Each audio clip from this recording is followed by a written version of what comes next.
Thank you. What I'm saying is, if it's not possible to go back, which if it is, I'm sure you'd find a way. But if it's not, Mm-hmm.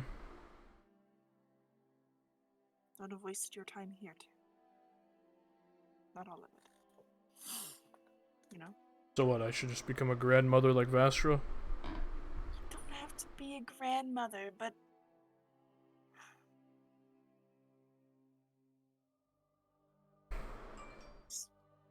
I understand what you're saying. live life here too. I get it. Even I managed to make friends. Like, and you know You're how very likable. I am with the meanness. Haha. Oh, you're very likable when you're not stabbing people.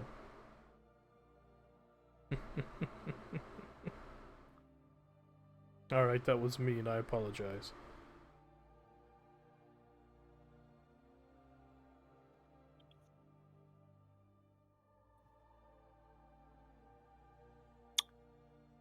Yeah, that was a little mean. Oh, are you gonna cry? No. Like your blonde friend? Stop. He's fine. I hope he's fine. The poor boy. Could look out for him. We're all so hopeless. Except for Dameron.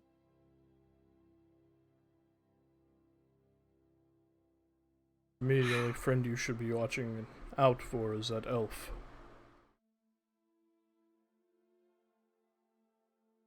She needs it.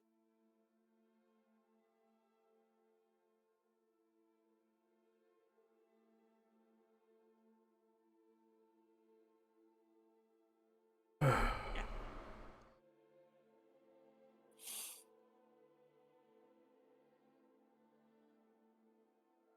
I wanted to ask, when you were sent here, did you find yourself different?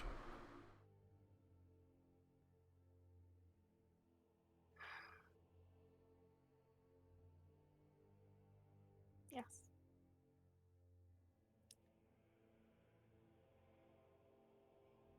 I can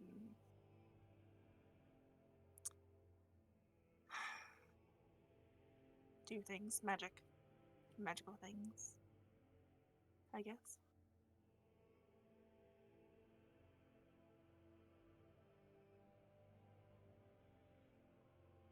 Did you? I did.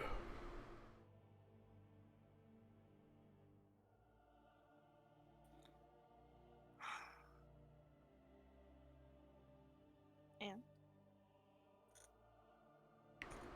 yours was also Well, only because you made a deal with the goddess for the information that your family was going to be alright and make it through the siege?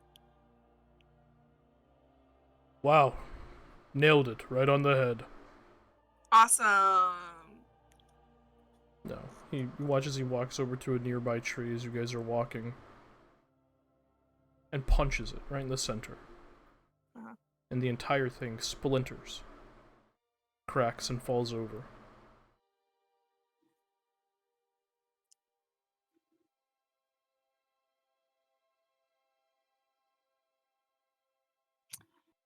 Alright, you were always strong, but that's a little excessive.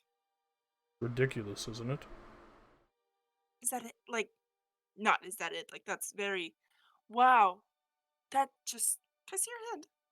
Just like checks his hand for like broken bones. Not even a scratch. Is it is it just the strength thing? Because I can. She's casts like mirror image. Morisavi's. That's a curse upon the land. It's useful in battle. Just come on. And she'll kind of like shuffle with them a little bit, you know, like do little swapsies. Hit me. No. Pick one. All right. Oh, no. What? Do you want me to punch you or not? Just touch one. No. Do you want me to punch you? No.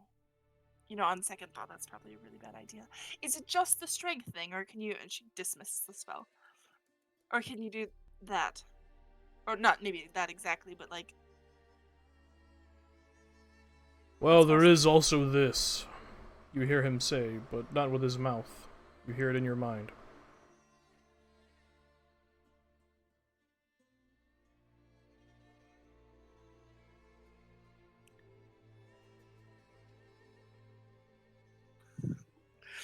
Mesocarus, are you telling me you could do that the whole fucking time and you didn't think to do it, like, call me once? Just...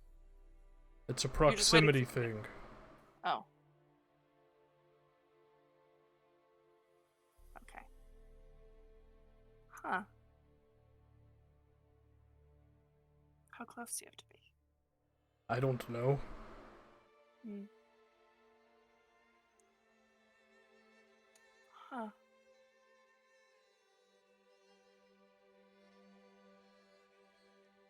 Very strong and telepathic. Is it like, without ringing any bells in Asavi's mind of like what would influence those like things to pair up? Roll a history check. Yeah, okay. I'd love to. Invoke the Seeker. 21. 21.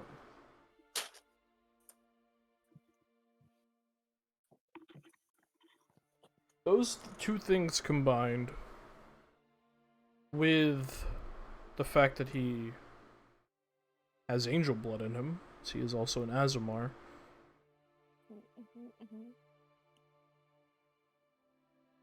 It calls back a story that you had read a long time ago. A very long time ago, technically. The Cobalt Knight Tyros, a champion of Ioun, exhibited the same, we will say, boons. Mm-hmm.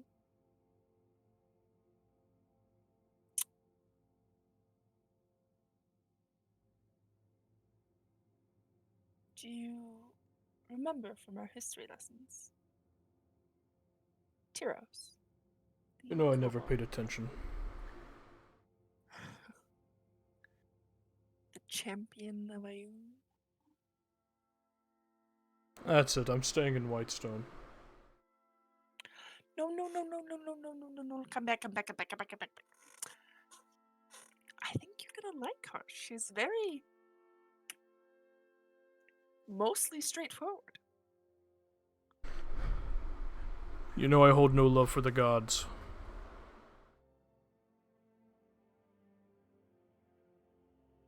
I know.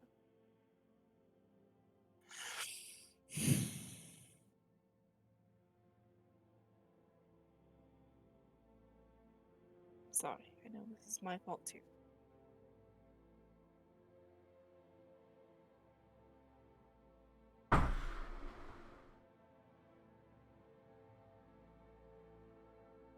It's not your fault.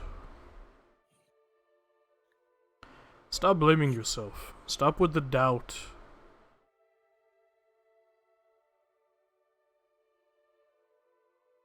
You're smart and you're strong. Lean into that. If I'm so smart and I'm so strong, let me accept the flaws of my past. Denial is not going to do anyone any good. You can accept them, Mm-hmm. but move past them. Move on. All right. When you do.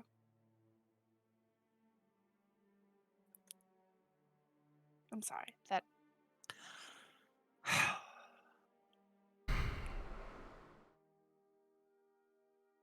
You know, technically you're over 800 years old and you still act like a petulant child. I didn't until you showed up. I'll have you know. So that much is your fault. Old habits, You I make me suppose. regress.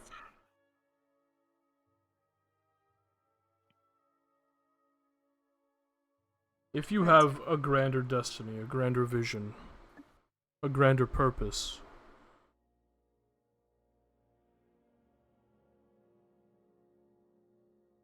you need to learn to accept it.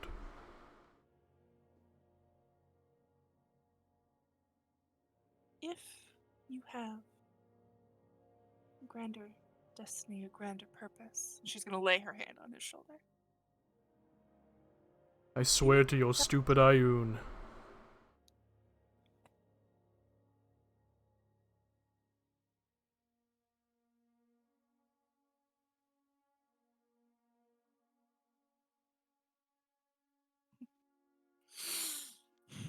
I missed you. Of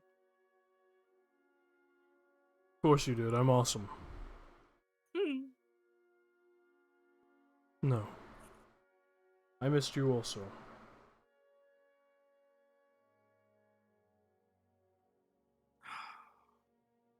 As I said, if you need my help, you have it. If you want me around, I will be. I do.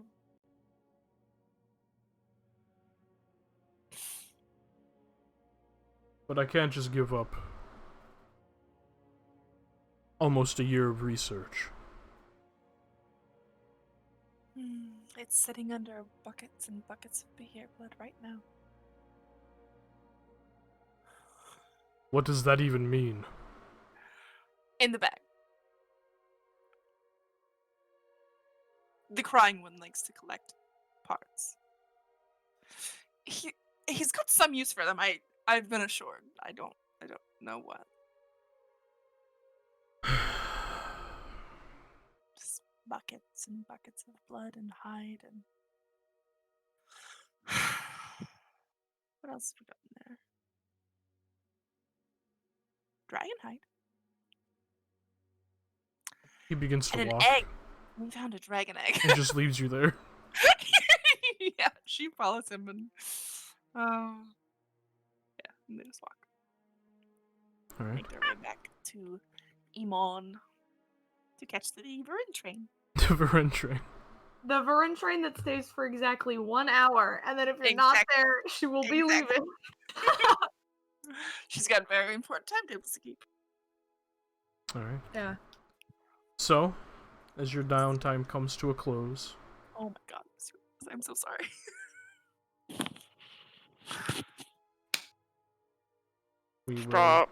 We will take a quick break. Good shit. Yo, what's Good the shit, zombie now calling me the crybaby? It's What the okay. fuck? It's okay. We just bullied the hell Never out of to your Alistair face. together with your brother. It's okay. I will get my revenge for this. So, You'll never BRB. know.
Let's jump back into it. Oh my god, guys, it's Should we time. use back to he, him muted. pronouns for Nissa because they're they're still that person, but they're not like. They haven't said anything about pronouns, so Yeah. Yeah, I think Nissa refers to herself as a woman. Yep. Okay, fair. All right then. I So don't know how you got that way. It's weird. it's jumping back into the end of Downtime. There it is, because you're going to be in Zadash. There we go. Mm-hmm. Varen. After coming back, teleporting people where they need to be, you find yourself alone. Your message has been sent to Vazrim, and you have a day. What do you wish to do? Well, first I remember something that I'd meant to do and then didn't, so I'm just going to turn around on my heel and head back to Pumat. Okay, yeah, you head back to Puma, and he's just, Yeah. oh, Varen, nice to see you again. How can I help you? Yes, nice to see your stuff. I'd forgotten that I'd intended to make a purchase, Well, of a spell. how serendipitous, I run a shop. That's very true, yes. This is a great relationship we have going. Spell. Do you have the spell, Wall of Fire? Ooh, that's a biggie. Let me double check. Ah, He goes back for a second. As I pull up Pumat's Soul's inventory real quick. let's fucking go. Okay. Pumat has Wall of Fire challenge.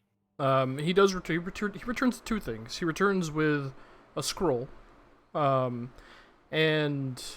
this like really old looking tome, that it's leather bound, but it is deteriorated with age, and has a very strange symbol on the front of it, that almost looks like the letter V in front of like a pentagram almost.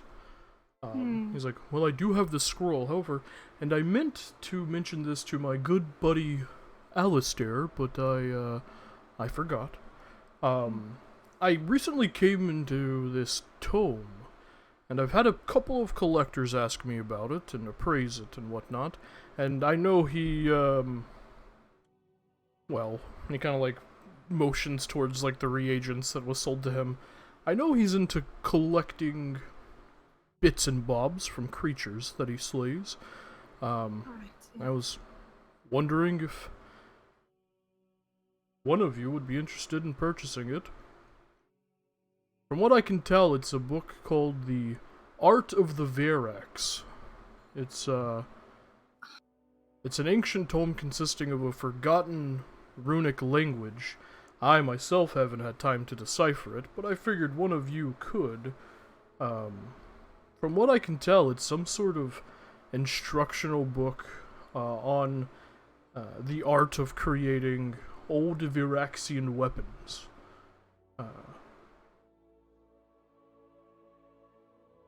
Right. Does any of this sound like I've heard of it before, even a little bit? Roll a history check. What the fuck? Guys, I can't believe I'm not gonna be able to buy Wall of Fire. 23. 23. Very vaguely, you remember something in your studies growing up about an ancient people who it was a dwarven community, you think, in Marquette, or not Marquette, Wildemount, Jesus, oof, that essentially developed a forging chant that when a weapon is forged and they douse the metal in a specific creature's blood, like a dragon or a monstrosity or an undead, something like that. The weapon would be magically attuned to dealing an incredible amount of damage to that specific creature. Right. Not only that, it would be so attuned to that creature type that the weapon could hit even through the most taxing of circumstances. Right, yes. That is very interesting. How much would it run? Well, it was appraised at, around 1,500 gold pieces. However, for my good pals, you all, my friends, I'd be willing to let it go for 1,000 gold, specifically because I know that Alistair's, a bit of a collector. Right. Absolutely. I'm sure he'll like this very much. I'll take it. And as for the scroll, I haven't bought such high-level magics before. How much would that be running? A scroll of wall of fire would run you about, after your discount, 500 gold pieces. Excellent. I'll take it. And the paper and ink necessary as well. Oh, well, alright, let me go ahead and get you that paper and ink as well. He puts the book and the scroll onto the counter and goes and grabs the treated papers and inks to scribe the spell. So it's 1,500 gold pieces plus however much the paper and ink costs. It's 200 in paper and ink? I believe so. 17. Excellent. 1,700. This is delicious. I am poor now, and it is worth it. Let's fucking go. I'm poor now, and it's worth it. I say poor. I have like 500 gold pieces. I'm not hurting. It's fine. Wow, fantastic. Now you will have to decipher it. It is a forgotten language, but I figured between all of you, magic folk, you should be able to figure it out with time. We certainly will. I'm sure the minute I hand this to him, he will do nothing but read it until he cracks it. So. Well, that sounds like him. Thank you so much for this. Of course.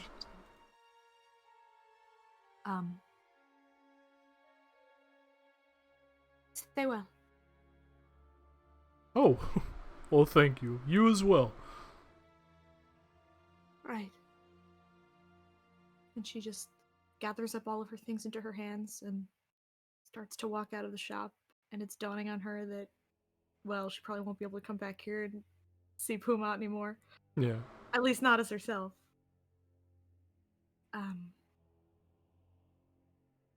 You run a good business. Thank you again. Oh, well, you come back and I'll keep running the same good business for you. Safe travels, Vered. Right. Yeah. She will head out the door. Okay. Now I'm actually gonna go see Dorvin. Alright. Yeah. You make your way to the Guided Hand Infirmary, where you know Dorvin works. The same half-orcish receptionist man kind of looks up at you and just rolls his eyes and goes back to his paperwork, as he has seen you multiple times at this point. Uh-huh. You make your way past towards Dorvin's laboratory, and as you enter, you just see them sitting at their own desk, just kind of flipping through very quickly a tome. They look up. Sorry for the intrusion. Well, it's been a while. What do I owe the pleasure? But I figured I owed you a check-in. Oh, Haven't had much time you to, figured you owed me a check-in after months of doing your research for you. Ah, it's so sweet, Vered. We're almost friends. I've been a bit wrapped up. It's only light bullying. Calm down. Well,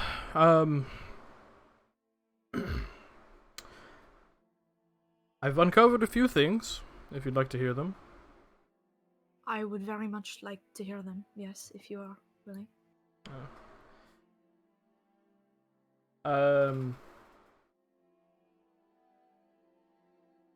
The first thing is that, and it should be obvious, but it still kind of caught me by surprise, is the fact that, well, Deathbane berries are not from this plane of existence. Right, yes, you know. They are from the Shadowfell, of all places. Ah.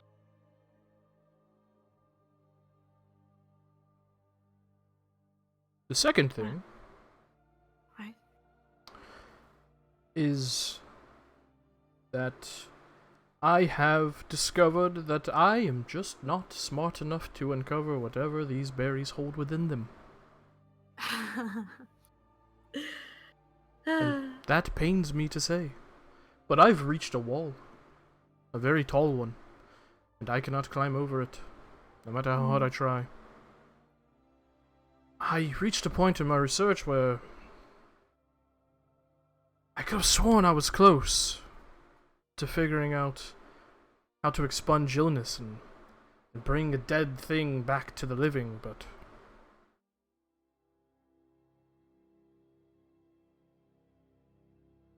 I just cannot. Things come back for minutes. One stray dog came back for an hour, and eventually the disease overtook it rapidly. Wasn't a slow burn. Each time it was rapid. Wow. That's disappointing. Understandable, absolutely. If these things were easy to crack, everybody would have them. Yes, precisely. But I don't know. A part of me thinks that maybe there's some sort of secret code or something in the Shadowfell that speaks of this, but Shadowfell is out of my hands. Currently. yes. Hmm. Is this the part where you ask me to go to the Shadowfell? Perhaps ask you to come with me one day if you're curious enough. I'm absolutely curious enough. But that's where they originated from, and that's...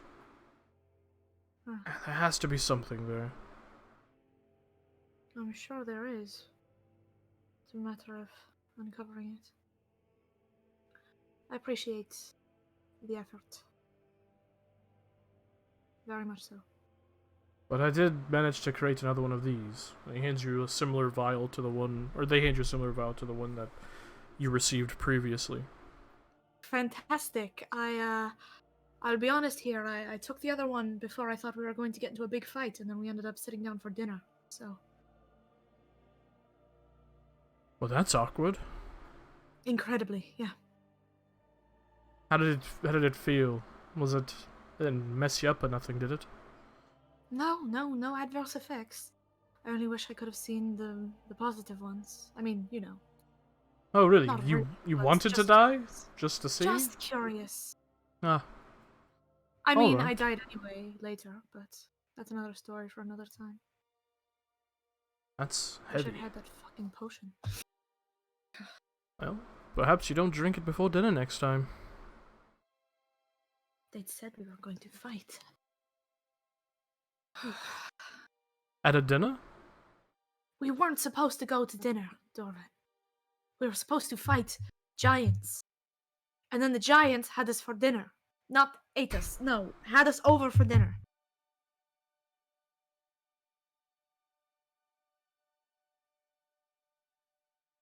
Apologies.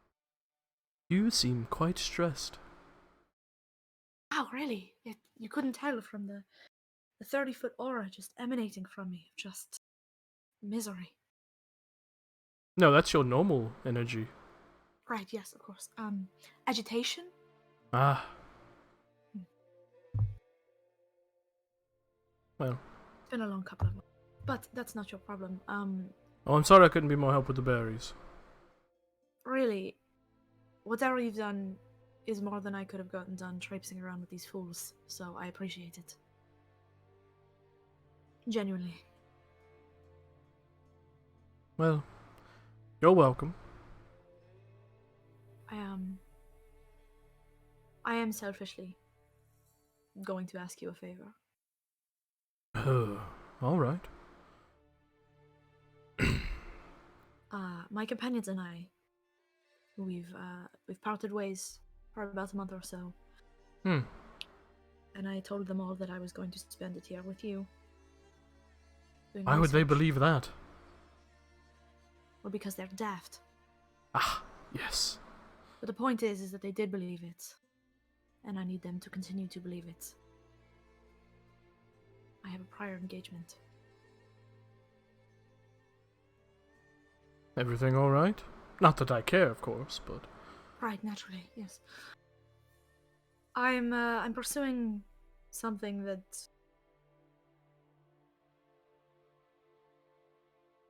I have to clear things up with a family member. They don't like him very much.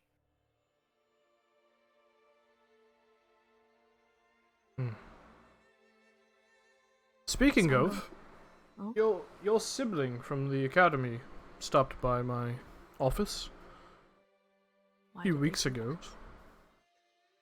that? Ask me about you. What you're into. Why you came to visit me. Gotta be honest. They suck a lot more than you do. Yes, they are quite terrible. You should meet their twin. No thanks.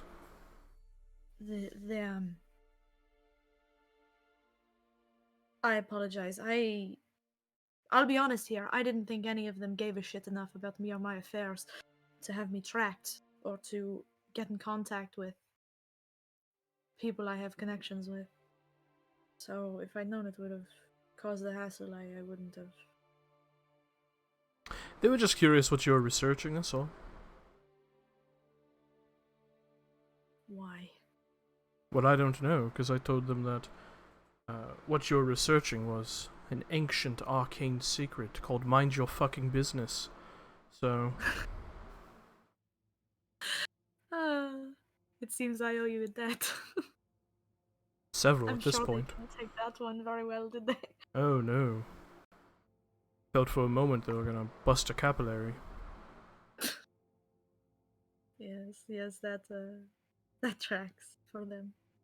How dare I speak to an altier? Oh. Oh. They are all terrible. But something tells me they won't be in a thorn in your side for much longer. No, it was just the one visit. They haven't contacted me since. Fantastic. Well, So,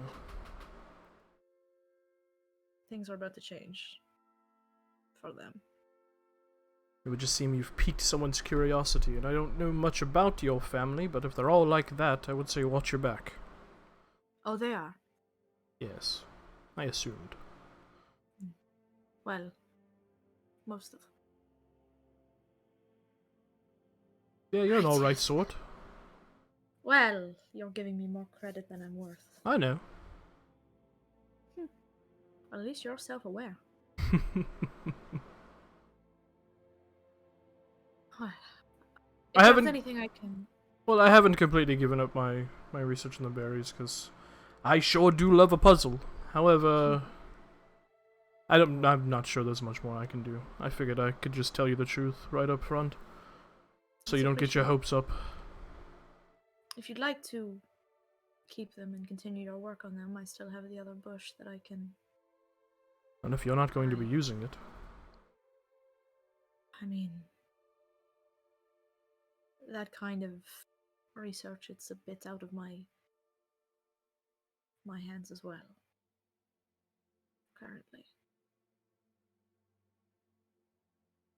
You seem much too busy to do that kind of research anyways. Well, I'd like not to be, but such is. So, if there's anything I can do to repay you, consider it done. I have all I need. I don't need favors or money or rewards. As I said, I love a good puzzle. Right. Plus, if I do manage to bring something back to life without the help of a cleric, I'm going to flaunt that in all of those fucking godfuckers' faces. On the subject of gods. Yes? Have you heard of the triumvirate?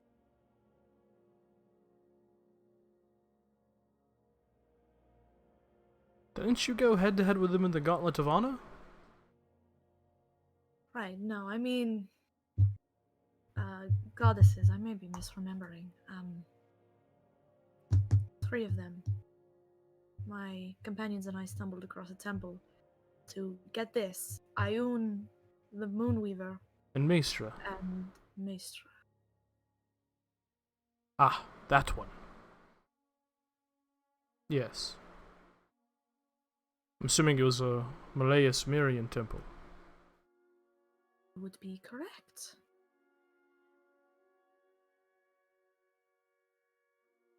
What the hell are you doing in the ruins of Malaeus Mir? Clearing out a temple for people to come in and investigate so we could get a meeting with an important person. That's quite convoluted. Incredibly so. Ah, I just thought have, about I have though, but why? no, I hadn't heard of such a thing before, and I figured if anybody knew about it, it would be. I wouldn't think too much on it. Mortals back in those days created all sorts of weird mashups of gods. You had dwarves and elves worshipping the Allhammer and the Archot at the same time. You had Cord and the Changebringer being worshipped at the same time. It was just a... You know. Right, yeah.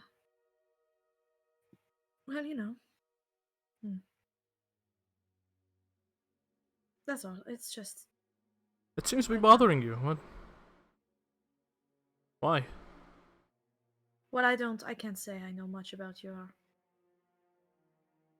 goddess. I suppose that's what's. Oh, you want to have Bible What is study? her- I don't. Yes, I want to have Bible study. Fuck. Oh. Alright. What do you want to know? Is her philosophy? Her philosophy? Like, as in her dogma, that sort of thing? Yeah, sure. I don't do gods. No. You? Hmm. No gods? Hmm. The Lady Mystery, the mysterious Lady Mistra, whatever you wish to call her. Many historians and religious figures believe she is to be either the byproduct of the creation of the weave, or the creator of the weave itself. She's not largely worshipped by anyone, really. Revered by wizards, of course, because without the weave of magic, we wouldn't have magic. What she stands for is...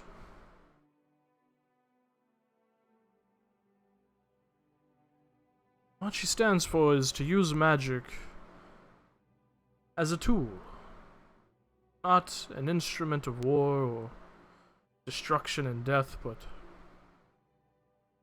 a tool to make life for everyone. From the highest of king to the lowest of peasant. She believes everyone should have access to it.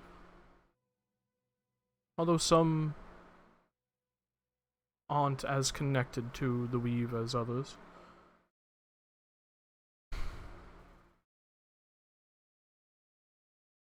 During the Age of Arcanum, she disappeared. She couldn't stand seeing what mortals were using her gift for. Destruction, power-hungry devastation. She vanished from the mortal plane, far before the other gods did.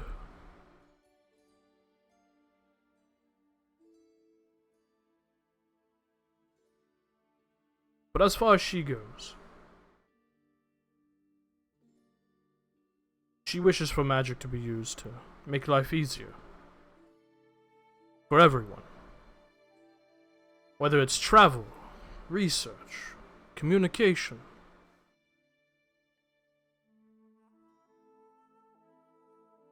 She wants magic to be used to bridge societies. But because of mortals' hubris, their Corrupting it. yes, their own susceptibility to corruption. It turned into this thing of... It turned into an arms race. For most people. Those with the bigger sword, you know? And that's... Yeah. That's why... There aren't any temples to Mistra. People don't... Most people these days don't even remember she exists outside of historians, researchers. Find the occasional lineage of people who have worshipped her for, centuries. But for the most part, she's kind of an unknown in the world. So... Right. It's safe to say she may regret what has come of her gift. You could say that. Or perhaps she hopes that we will see the error of our ways and correct it. When I was in the Menagerie Coast, many religious figures there, and I mean many, of all gods, because, well, they don't stifle worship there. Many believed that the magic illness, this plague, many believe she began that as punishment. And you? Mistra's too nice. She's too caring. She would never.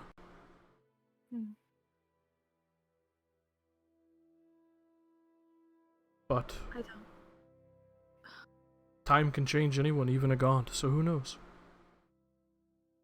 Does she speak to you? How do you...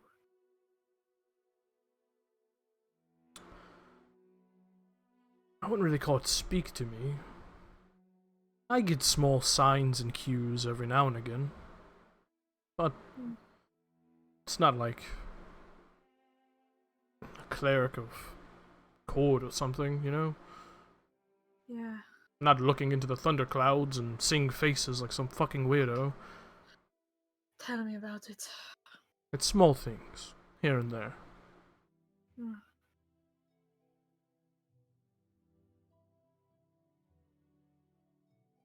Right, well.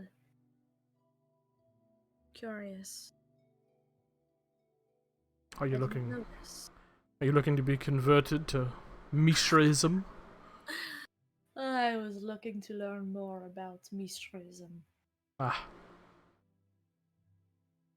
I don't know if I'll... I think she'd quite like you.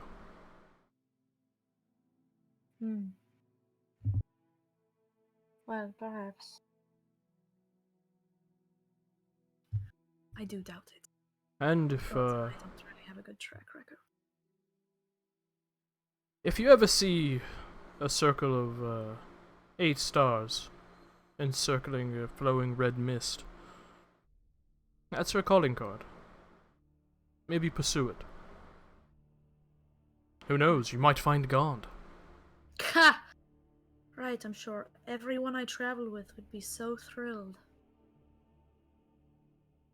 Call us the God Squad. Jeez. Oh, that's a good group name. Ugh. The Ugh. God Squad. Ugh. A group name solidifies it. These are all morons that I follow. That's a good group name as well. A little long, but Never said that.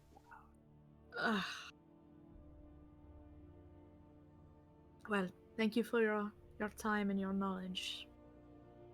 I have monopolized a lot of it. yeah, well, you know. I found myself talking to corpses most these days, so it's nice to talk to a living person. Well, I'll try to be less busy in the future, but You know, just a sending every now and again to your old pal Dorvin. of course, yes. I should have called.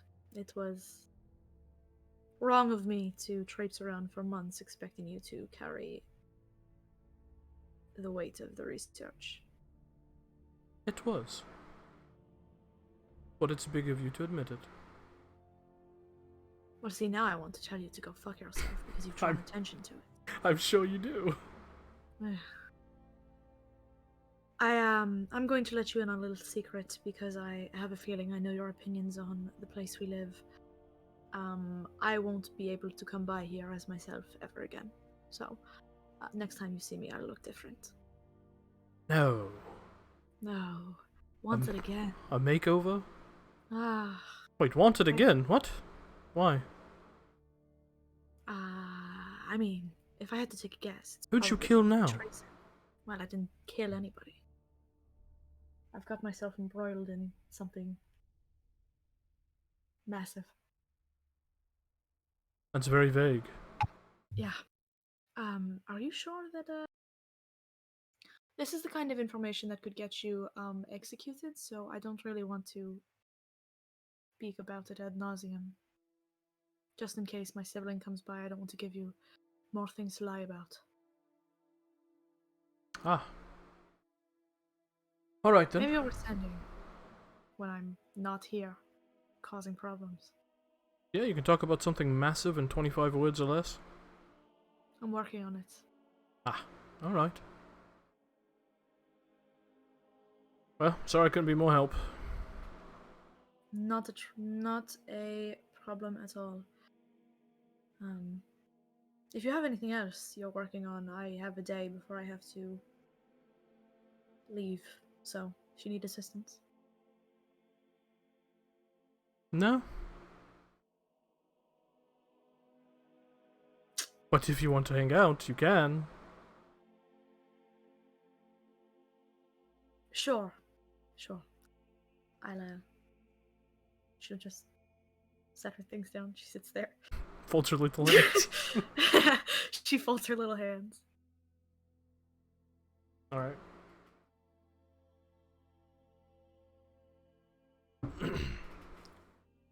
As the day progresses, Dorvin, they try to carry on small talk, but even they are not very much of a talkative person, at least in this space, where they have a singular focus. But you do see them reading a bunch of different, like, Reincarnation and Resurrection, like, just different books, whether they're fictional or non-fiction, just all of the in between, just to kind of figure something out. You can see they're definitely in that dog chasing a car mentality. Yeah. So. Yeah. I'll try and help him out if I can, but when things go quiet or whatever, she just busies herself on her own work. She's got shit to copy. But eventually, Mm. the day fades tonight, and Dorvin begins to close up his lab. Oh, I gotta go find a place. I forgot that I'm staying here for a night. I should probably go to like an inn and go get like a room. Oops. Yeah, as you do that, they're like, well, you can come stay at my place. Ah, if you're offering, that's fantastic. Yes, you're quiet and unobtrusive. Perfect house guest. I try to be. Fantastic. This is great. Well, you know. Alright, well. They put their coat on and begin to walk out. Vern's just been hauling this dragon egg around, just like not mentioning it. Oh shit! I forgot you're the dragon egg! Yeah. Yes. As you're making your way... I put my dragon egg on. As you're making your way to Dorvan's home, he just kind of looks over at you. Because she's struggling. She's very, very weak. And she's over carrying capacity because of all the money she's carrying. I wasn't gonna ask, but what is that? You're going to laugh. I hope so. We were in the Rhine Plains. We stumbled upon what we thought was an abandoned dragon's nest Oh. and a stillborn egg. Oh. And we took it. Turns out, not so stillborn, not so abandoned. You're carrying around... An ancient white dragon's child. I'm going to raise it to kill its mother. What? That is the wildest thing I've ever heard. I mean, good on you. That's cool. But what? They, the rest of them, they all say that we had to... They didn't want to just kill it. I think if it was stillborn, they were going to sell it, and if it wasn't, they were going to figure out what to do with it. And then I've ended up with it because I am the only one Stupid enough. Stupid enough, no. The only one who will live long enough to even have a chance that's influencing a fucking dragon. Right. Which is so much. But, you know. You're going to try and raise a dragon. Well, I suppose. Ooh. It's a thought experiment. It's nature versus nurture, I suppose. And aren't we just the most nurturing group of people that a dragon could end up with? Mmm. You know what the pixie told me? He told me to do the exact opposite of whatever my parents did to me. Good advice, probably. Usually, yeah. I think that's what most people kind of do when their parents are awful. So. I don't like children, but hopefully dragons' babies are less annoying. Probably like having a big dog. Dogs are okay. Like a big lumbering flying dog. Dogs are okay. Suppose. Yes, I don't suppose you have any advice? I don't suppose anybody On raising a dragon? stupid enough to attempt this previously. I'll be honest here, I really thought it was not going to hatch. All of the other eggs had clearly hatched, and this one was still there, seemingly abandoned. There were no tracks. The place looked empty. I was just going to sell it and get gold, and now I have a dragon. Well, if you're still looking to sell it, I mean... I've been given this responsibility by the other members of my party. People pay for adoptions every day. You want to adopt my dragon dog? Oh, heavens no. Right, yeah. I would just kill it and use it for research, anyways. Fair enough. Plus, well, unfortunately, I'm only half an asshole, so I won't live quite as long as you, so... See, I would get rid of it, but there's something so. Its mother, it killed a companion of mine. Oh my... What? Fred, we've been hanging out all day and you didn't mention someone died? 3 people died, actually. Me, Asabi, and Alistair. We're all here, alive. But Oh, everyone's fine. Good. everyone's fine. What the Everyone's fuck? fine. So I'm going to kill it one day. You're going to use its own child to kill it. Alright, fuck it up. That's, That's, Delusion of grandeur, perhaps, but, you know. That is going to be a story. For sure. Absolutely. You better write that one down when it happens. Sure, I'm a good record keeper. Absolutely. But yeah, so, I have no fucking clue what to do, and I don't know when it's going to hatch. Just that it is. Which is fantastic. I think the pixie was onto something. I definitely think you should do to the dragon what you wished your parents did to you. Kindness. Nurture. You know. Hugs. No offense, but I feel like you weren't hugged enough. You're probably right. Just have that, like, always just tense body language too. Yeah. I mean, yes. How do you put forth those things? Hugs? Well, the first step is to No, take what one do you- arm. Oh, okay. Nurturing. Well, How? I suppose you...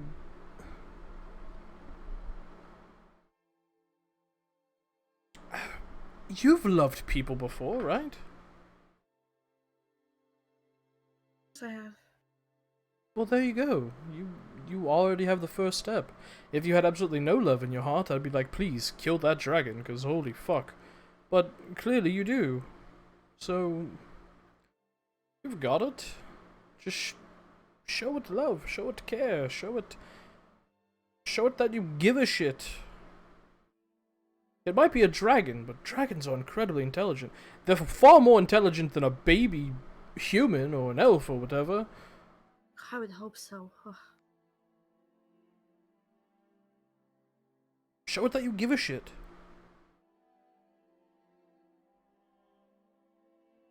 And Alright. And for God's sake, I know, hopefully, you're partially kidding, but make sure that it knows that it's not just a weapon to kill its own mother. I'm partially kidding. I'm absolutely partially kidding.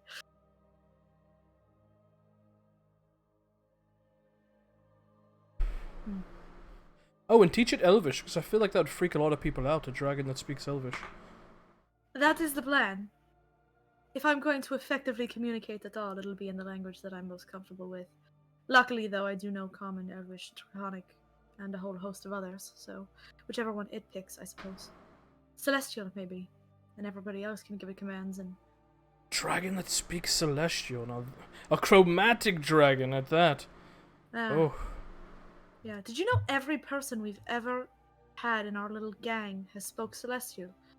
What kind of fucking coincidence is that? Ah. There's your group name.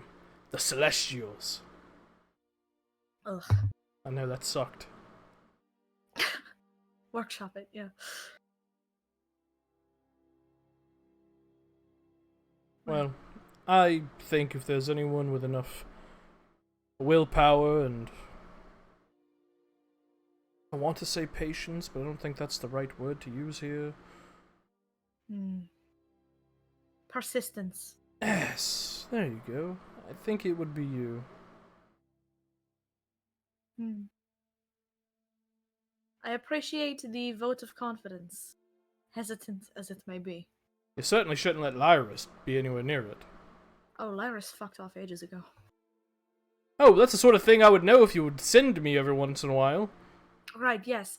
Funny, I think Who's left from the people you met? It's me and Asavi, and obviously Alistair and Dameron. Well, that's it, I think.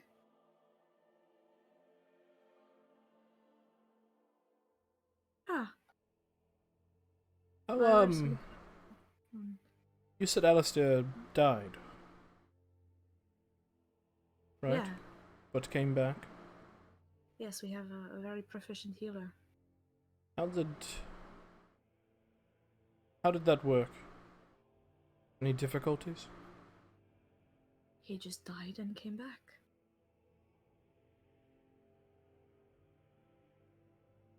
Interesting.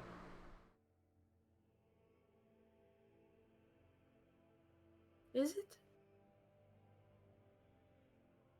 Yes. Ah, you're going to make me ask.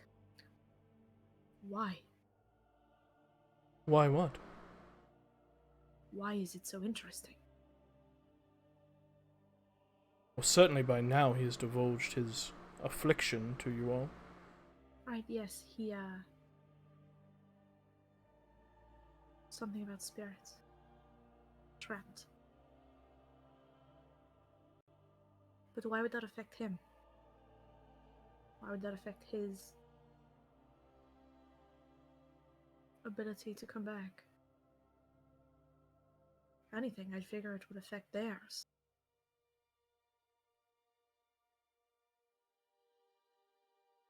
Like you cut the tie and all of the things are released. Dorvin gets quiet. They stop in front of a 2-story, quaint manse. What's your favorite food? I don't have guests often.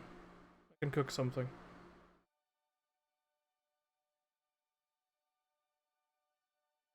Anything's fine, though I'm sure whatever you cook would taste better if you answered my question. That is not an answer that is mine to give, Varen. They unlock the door and step in. What's your favorite food? I'm trying to be less picky. Oh, well... In the Menagerie Coast, they have these things called tamales. They're quite delicious. Well, those then.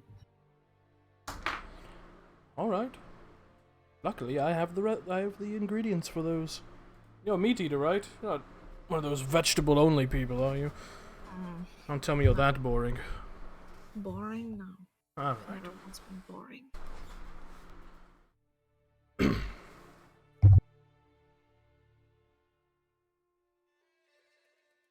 And I shouldn't have brought it up. It's not any of my business.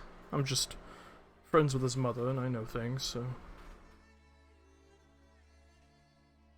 I wonder if he's going to tell his mother. Oh, I certainly... You are going to tell his mother. That... What, he died? Yeah. No thanks. I don't want to have that conversation with that woman. Ooh. Fantastic. Then nothing to worry about. That's his business to tell. Yeah, I'm sure it is.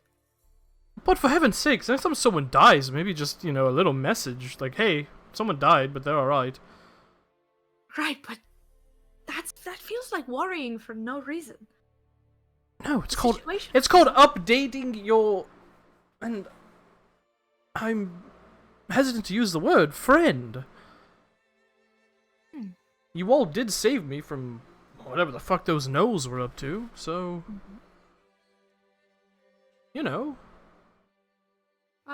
If I died and came back, I would message you, be like, yo, Varen, I died, but hey, I'm alright. Okay. Well, Well, mostly because, I'm doing your research for you. I'd want you to know that. Naturally, yeah. It's not because Well, I I care died- or anything. I died, what was it, yesterday, 2 days ago, and I came back, and I'm fine. Asabi died, around the same time, and she came back and she is fine. And Alistair died a couple of days before that, and he came back and he is fine. Making a mental note to never go to the fucking Rhine Plains. Good lord. Yeah. I don't know if this surprises you, but I haven't been a person who has kept a lot of friends, and I didn't realize that it was customary to update them when you died. So I will do that in the future. Well, I unfortunately care about your well-being.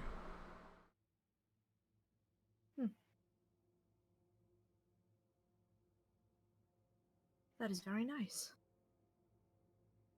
Well, yes. Right. I also care about your well-being. I should check in. Oh, do you? Not anymore. No, suddenly it's sour. Ugh. Oh. Well, you know. That's very sweet. Ugh, it just keeps getting worse. No, no more, no more. Food. Yes, let's eat. You should rest. You have apparently a bunch of time where you don't have to be around all those people. That must be nice. Ugh. You have no idea. No idea how nice. Alright, well. I'll get started. Make yourself comfortable. I have rooms upstairs that are never used. Probably a little dusty, but, you know. It'll be perfect. Thank you again. Of course. And they go off to the kitchen and begin messing around in there. Guys, I got a friend. Let's fucking go. Eventually, dinner is finished. Dorvin shows you to the bathroom in case you need to take a bath or whatever. But eventually they also just kind of go to their own room and pass out. The only thing of really of note in their home, because it's very minimalist. As a matter of fact, they give you their only plate and set of cutlery. Oh my god. Because they don't have any other ones. They just kind of eat out of the pan that they cooked in.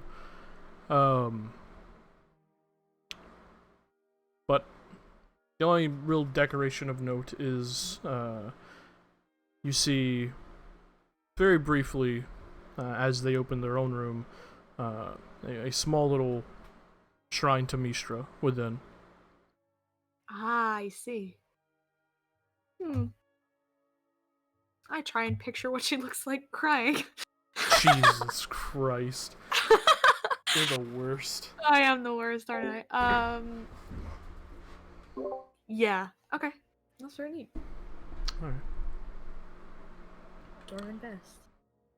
What? I take my little dragon egg and I put my little belongings in my room and I just decompress. The longest couple of months of my entire elven life. Yep. Eventually you do fall asleep, and the morning comes, and you hear a knock on the door. You hear Dorvin's voice say, "Alright, well, I'm heading to the lab. Make yourself comfortable, whatever you need. If you're leaving, lock up. Safe travels, Varen. Nice seeing you again." Nice seeing you too. I'll keep in touch. Thank you. You better! When they leave. Fantastic. She will take a moment, go through her morning ritual, get herself ready, all nice and good. And then she will, because I believe that the message from last session, correct me if I'm wrong, but was like, let me know where you are tomorrow. I'll come get you. Yeah. She will send a message to Vezrim. Okay. I'm at a friend's place in Zadash. I can go to a landmark if that's easier for you, but I'm ready when you are.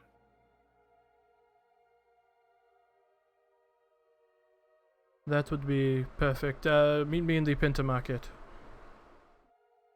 Right, I will pack up my shit and move to the Penta Market. As you get there, you immediately spot Vazram, just in his dyed hair and beard disguise, body covered, as far as like the arms go, just kind of perusing some of the stalls and fresh baked goods around the Penta Market. Yeah, I'm just gonna slide up alongside him and like tap him. Pop, pop. It's been a little while since I've been to Zadash, not going to lie. I can imagine. Do you want to look around or are you done? Not really. I was just waiting on you. I do have a bit of work that I have to do, but and of course you're more than welcome to accompany me. I don't know how you feel about the Menagerie Coast, but I do have some meetings there. I haven't been to the coast in quite a while. But I would go with you if you'd like. Last I'd heard, though, most of it was fairly magic sickness heavy, so perhaps we should be careful. Well, just stick close to me and stay away from other people, and you'll be fine. Yeah, sure. Alright, well. First stop is Tusoa, so let us go. Sure. And you watch as he weaves a few arcane glyphs into the air, grabs you like on the wrist, and just you feel the familiar sensation of teleporting, and in the blink of an eye, you are within a bustling coastal market within the Menagerie Coast. Immediately, you can hear the sounds of seagulls and the crashing of waves. The air is saltily and briny, and you can see, or you can hear far off, what sounds like a very fast-moving, fast-rushing river. And it's much what you would expect from a Menagerie Coast town. Very, very coastal, and the architecture resembles that of the Kinau style that people use. He kind of looks around. Wow. It's a bit more busy than I expected, given everything that these people are going through here. I mean, yeah, fair enough. I suppose even illness cannot stop commerce. You would be correct, unfortunately. I should all stay inside. God, quarantine. You would think.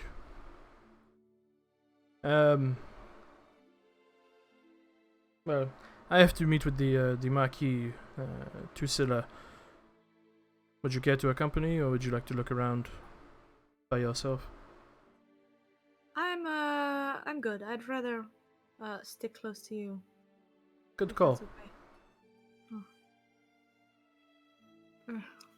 And he begins to head towards the more central part of Tusoa as you follow him.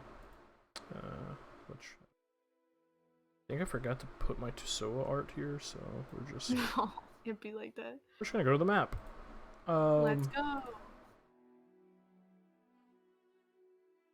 Which I believe has the Menagerie Coast. It does, yeah.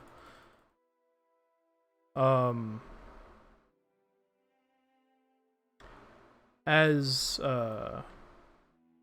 you guys are moving through the street and kind of passing by a few people, Vazrim, just making idle conversation, just says, I am curious, if you don't mind me asking, why you want to join a revolution and destroy the Empire, if you're happily married. Ah.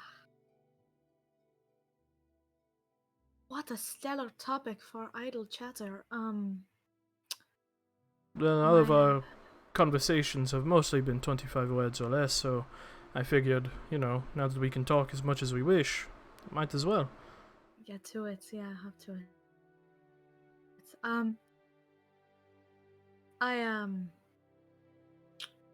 I've been traveling for a couple of years now. Ever since my wife passed away. Ah, I perhaps had we taken a bit of a... perhaps we changed the subject, and I didn't know it was that heavy.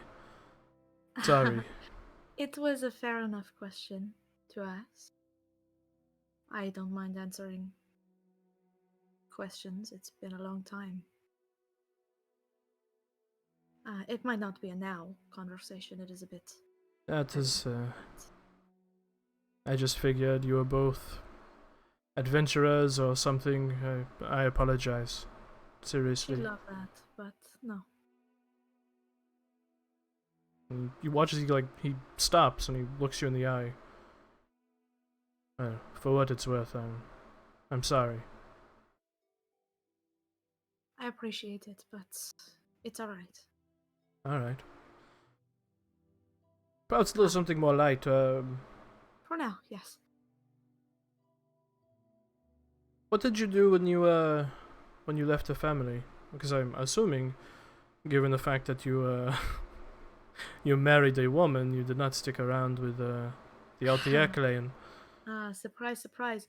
They were all fine with me spending my time however I wished, but when it came down to the fact that I wanted to get married, it was suddenly a problem. So I told them to fuck off, and I went and I bought a house. I told fortunes. No, seriously, what did you do? Do I look like I'm kidding? Honestly, I cannot tell. No, I settled down. I had a cottage, and I lived there, and I fell in love, and I told fortunes, and I lived in peace. For a You long were time. you were a fortune teller in a cottage. You were a witch. Funny you should mention. I was.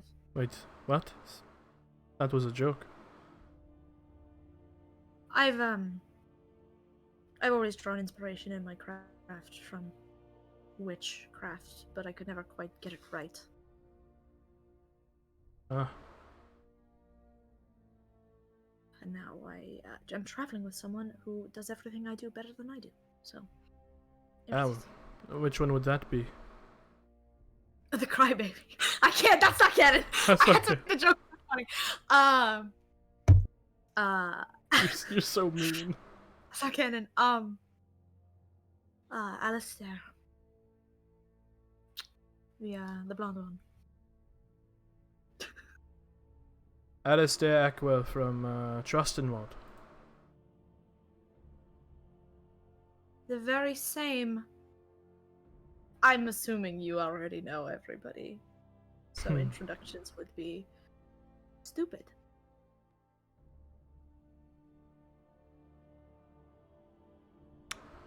Of course I know everyone, Varen.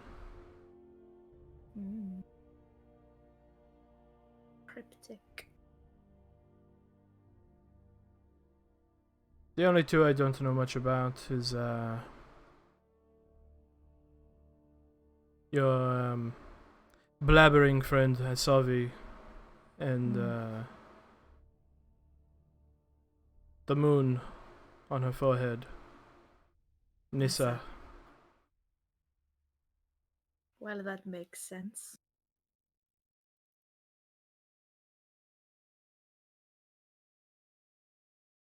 And you If come I up- might oh, go ahead. why do you know all of this? Well, when you became so persistent on contacting me, I began to look into you and what you are doing. Hmm. And Right. Whoosh did his best to tell me about you and your exploits, your heroics, as it were. Well, I'm sure he did a great job of conveying it. He's a man of many words. Oh, so many.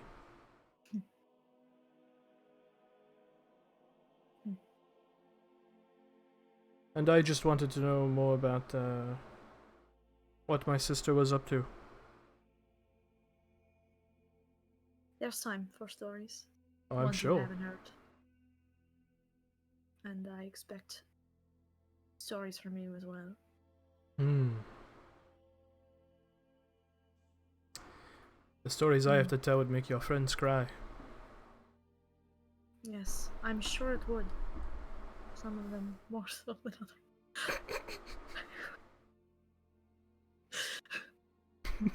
So mean. So you just keep handing me things to slam down. Okay. Okay, I'm good. You continue following and having a bit of idle conversation as you make your way into the center of Tusoa, the Loto Plaza, where two main roads throughout the city connect. You continue following Vazram towards a large, kind of almost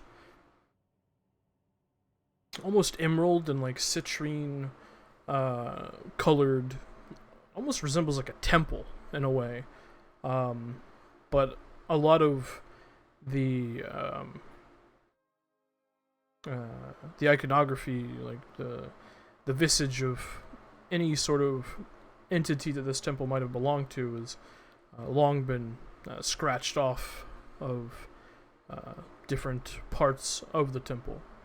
You continue to follow him into it. And he just kind of stops and looks over at you. You remember growing up in our family, our lessons on, manners and talking to higher ups, royalty, that sort of thing, right? Absolutely. Alright, good. I'm glad I don't have to explain to you how I'm about to act then.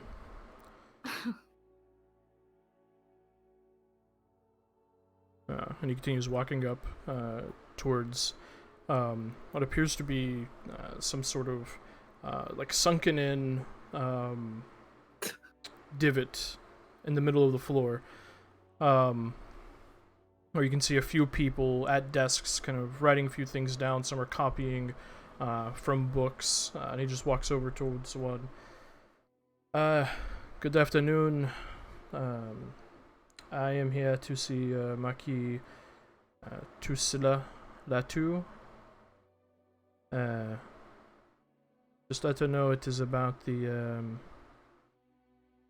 hair problem in the northern lumber yards.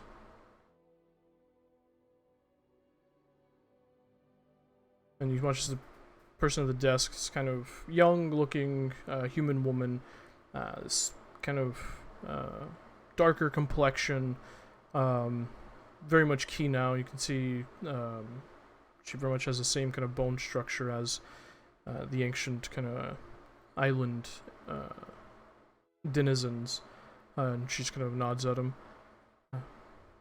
Yes, of course. One moment. She kind of stands up and begins to make her way out. Vazram just kind of looks over at you, crossing his arms. I couldn't really say I'm here for the revolution, so, Naturally. Naturally. That might cause problems. Hmm.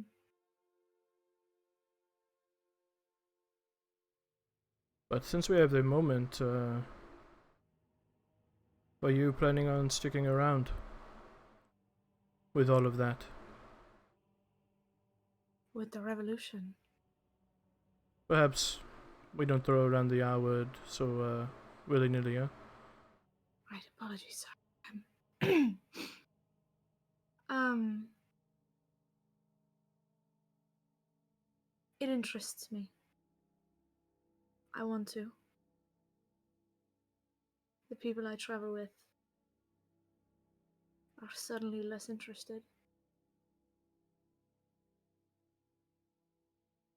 Well, their love for the Empire runs that deep, huh? No. It's not that.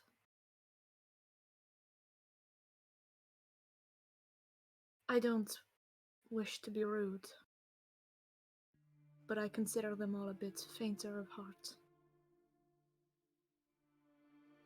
Their propensity for good is suffocating sometimes. I don't understand them.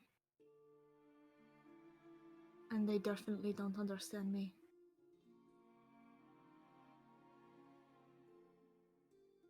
Well,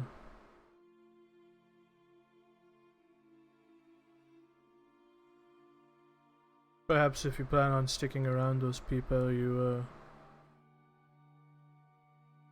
make them understand you.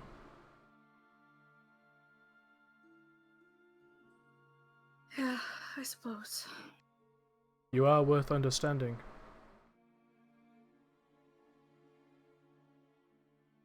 I appreciate that, but I have my purpose, and though their reckless do-gooding is irritating, the power they garner, the power they allow me to garner, it suits my purpose. So perhaps it is alright as it is.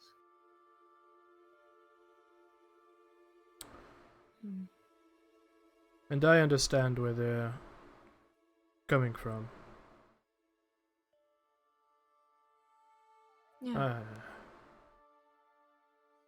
You see he stops as he sees the woman coming back.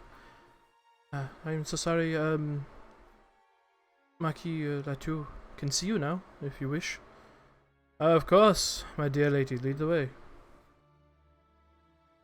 And you are led down a long hallway that is kind of arched, and you see, as you're walking down, every 10 or so feet, the arches kind of jut out a bit, and above, you can see there used to be something above you, but it looks like it has been purposefully kind of almost scratched out of the surface of the stone, and it kind of strikes you as odd. You continue to follow this woman until you come into an office that you see standing up from behind their own desk, a reddish copper-skinned female human with this long, thick, wavy black hair. You can see she wears very light clothing, sleeveless, and you can see the entirety of her left arm is covered in Kinao tribal tattoos. She kind of nods at the woman. Thank you. I can take it from here. Yes, of course. The woman bows out.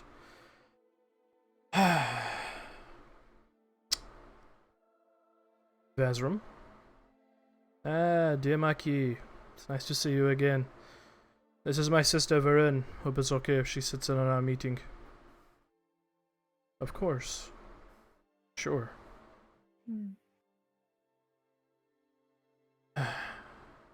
Well, I know it was short notice, but I wanted to let you know that our raid on the Permafrost Villa was a success. Didn't go as peacefully as we wanted, but it went well enough. And I wanted to ensure you that in the future it will stick to plan as much as possible.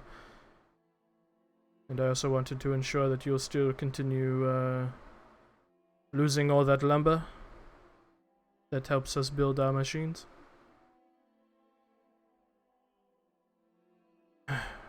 Well, as you know,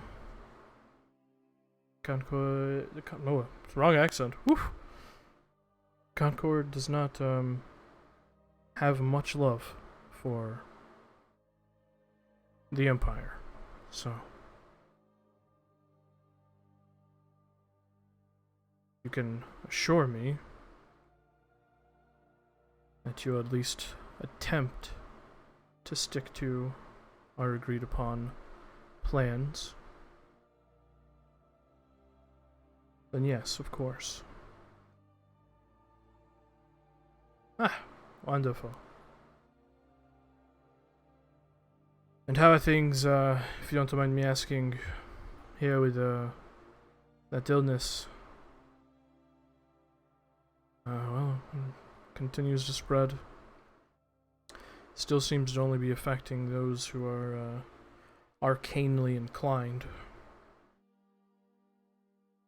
which is an issue, but we are doing what we can. If there is anything I can do to help with that matter, you let me know, huh? You just keep doing what you're doing. Build a better tomorrow for your own home. We'll take care of this. Of course! That is what we're working towards.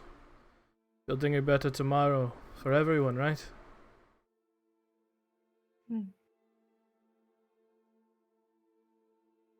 Well, I'm busy, so if there's nothing else.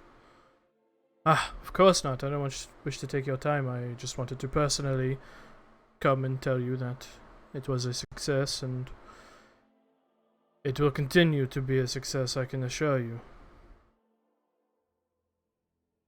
I appreciate the update. Next time, however. Yes, of course. I will cover up next time. Don't want to leave any loose ends.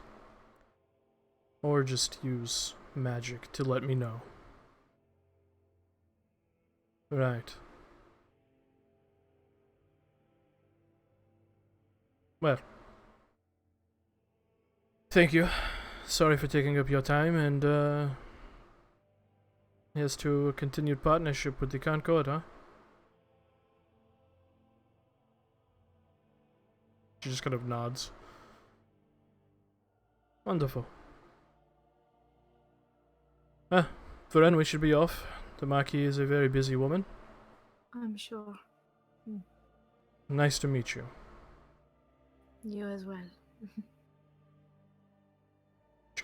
She had been standing the whole time. She just kind of sits down as you exit.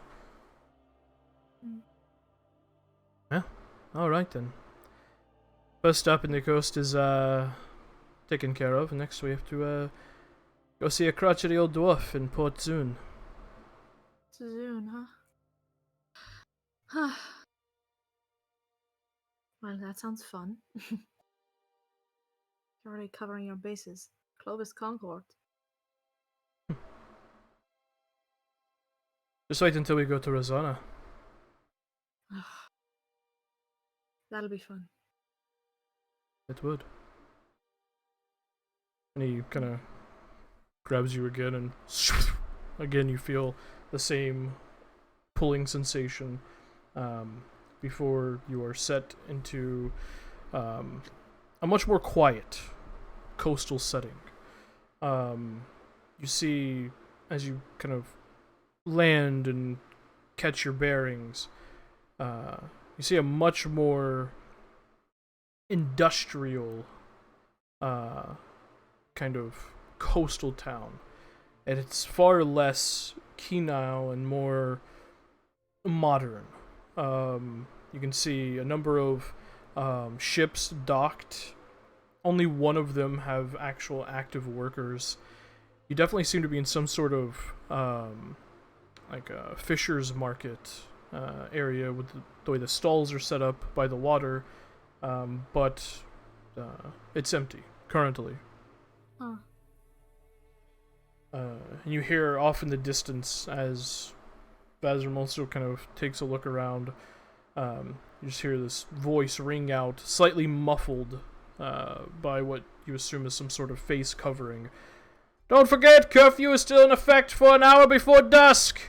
Anyone caught outside their homes after this time who aren't authorized will be thrown into a cell. The Concord wants everyone to know this is for their own health and remain vigilant. Anyone who is seen showing signs of the illness should be reported immediately. And you just hear that same voice kind of ring out over and over again as they make their way through Port Soon. This is more what I expected. Yeah, well, Very, very grim. Port Soon is much larger. It's more commercial than Tusola is. Hmm. Shame. It's kind of sad, no? It is. God. Should we? She like puts her hand over her face. Stay within 10 feet of me, you'll be alright. She's gonna just like hover next to him. I'm not trying to catch the fucking. I'm not trying to catch magic COVID, bro. No. Magic COVID. Oh. But yeah, you make your way out of this small market into a much larger market, which has maybe 10 people within it, and it feels massive with only 10 people milling about. Half of them seem to be guards. And to your surprise, the guards themselves are carrying weapons much similar to what you have seen Kynan use, or what you've seen some of the Crown's Guard and Hupperduke use. They're carrying firearms. Yeah, when she sees them, it's like her eyes pass over them, like this is normal, and then she does double take, like what the fuck, what? Huh. Weird. Noted. Alright, well, just so you know, this next Maquis we are going to talk to, I've actually not had any rapport with. But given how we will be ramping up our war efforts, I feel it is very important that we make a good impression. Initiate, yeah. I understand. From what I have been told, he is a dwarf. He is crotchety, apparently. But he is a good leader to his city and respected enough. At least to his face, I hear behind his back they call him an iron puss. He sounds like a real joy. We will see. But, you know, try to be on your best behavior. Always. Alright. You make your way through the city, and unlike Tusoa, which was mostly kind of dirt roads, and there are a bunch of trees and grass and flowers, here in Port Zune it very much feels like a coastal fort. There's a lot of stone structures, metal. The roads themselves are, cobbled, made out of stone. You see a handful of horses and carts, most of them just kind of hitched. A few of them, seem to be perhaps like a taxi service of some kind that is just not in use. It's a stark contrast. While you still are on the coast, it is a totally different atmosphere than the much smaller Tusoa. Yeah. You continue until eventually Vazrim leads you to a large stone structure, in like this very square, heavy, stalwart-looking stone fortress, which you see a few guards kind of walking the battlements, and you see jutting out of small holes on the ocean side of it are these very large, round, metallic tubes, from as best you can understand it. They look strange, but but he continues progressing until he reaches a few guards who stop him, and he just goes, "I'm an emissary from Tusoa. Marquis Tusila Latu said I should have a meeting on the books with Marquis Adamads Hadu." And he watches the guards kind of look at him and exchange a look. Alright, we'll wait here. We'll go see if that's true. Of course, I'm not going anywhere. They briefly step off before returning. He says you have 5 minutes. Ah, that's fine. I only need 4. He kind of turns towards you. Alright, let's go put on the charm, I suppose. Oh, this will be good.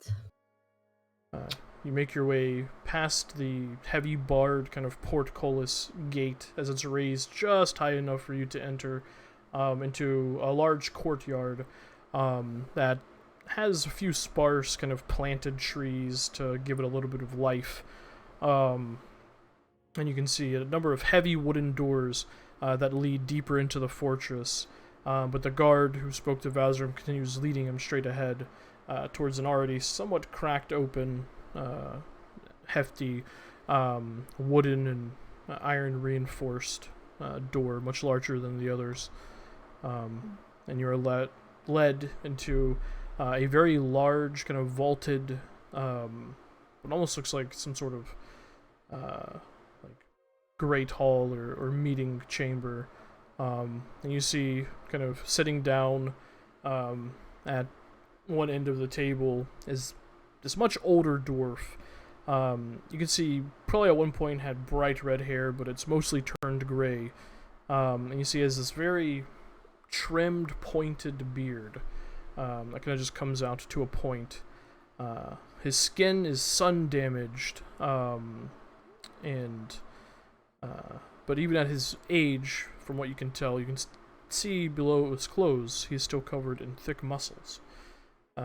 His face shows the signs of his age. You can see deep wrinkles around the eyes and the mouth.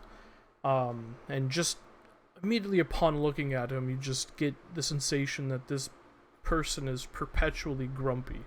Or at least he gives off that facade. Immediately Vazrim kind of does a slight head bow. "My dear Marquis Hadu, thank you so much for meeting with me. I appreciate that."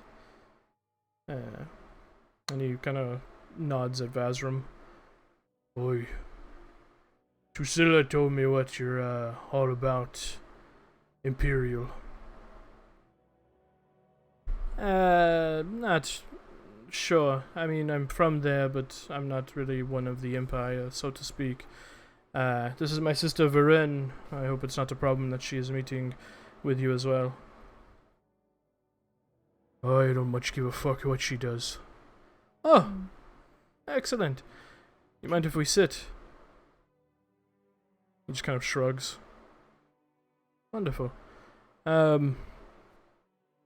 So, as Marquis Latu most likely told you, we could certainly use a bit of your imports that you have coming through.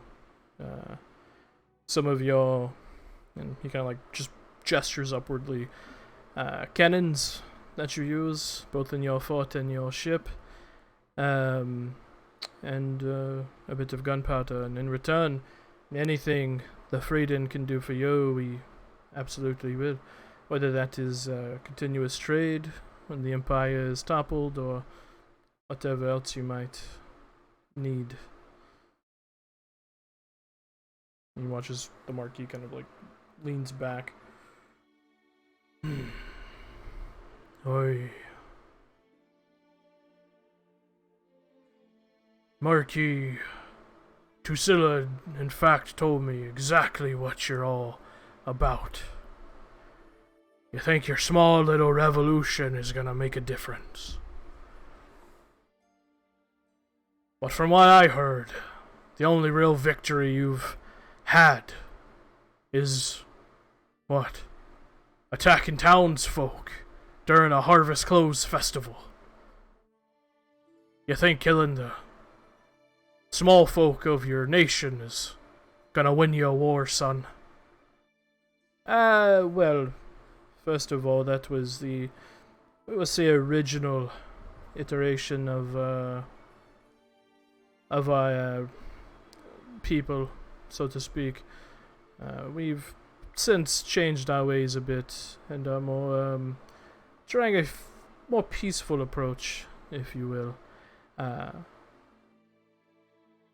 As a matter of fact, and Varen can attest to this, we actually just managed to rescue a number of citizens who are being experimented on by the Empire themselves, and destroyed one of the outpost fortresses. Isn't that right, Varen? We did. I was part of the extraction team. It was very impressive, the way they organized.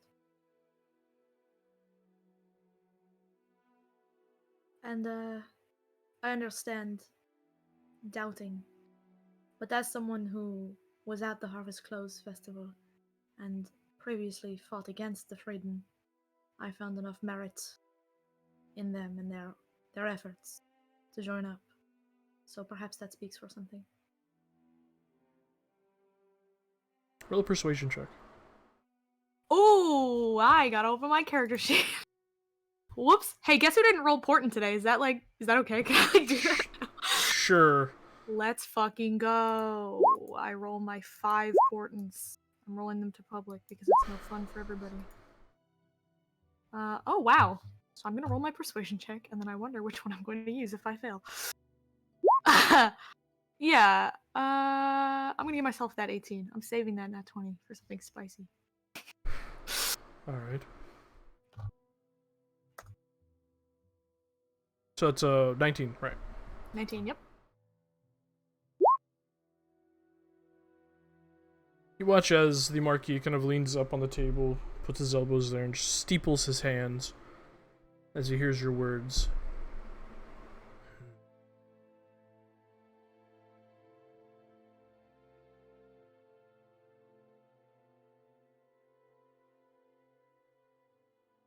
I suppose it speaks to, as you said, your merits as someone who would see that slaughter and still wish to join up with you. Clearly something's changed. And this king of yours, this Freeden Shard King that we've all heard a bit about, is that what's changed the most? New leadership? Well,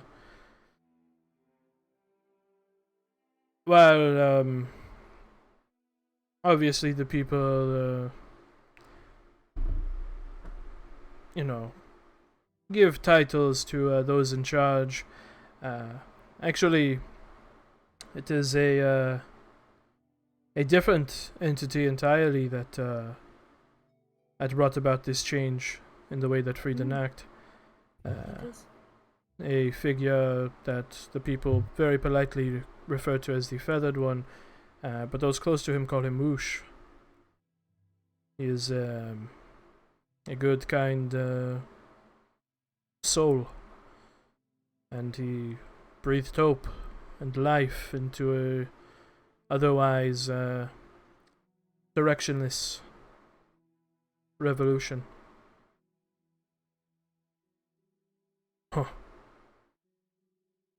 And you? He looks at you, Ren. Hmm.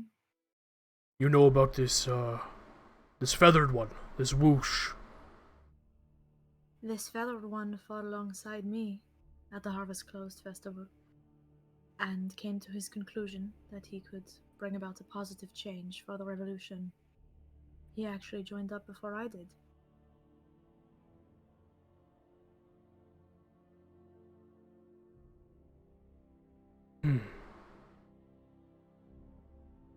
He's a good man. Agreed. I second that. I trust him very much, and I trust the change he sets in motion.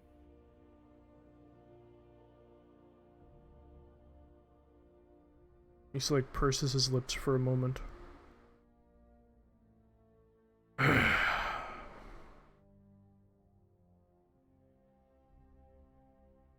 Aye, we can work out the details at a different day. But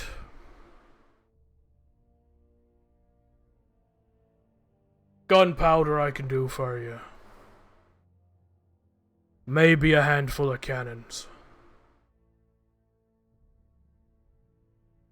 But that's gonna be it. Anything else Zune has, we can't be giving it to a revolution going up against the Empire. Too many eyes will be looking back on us.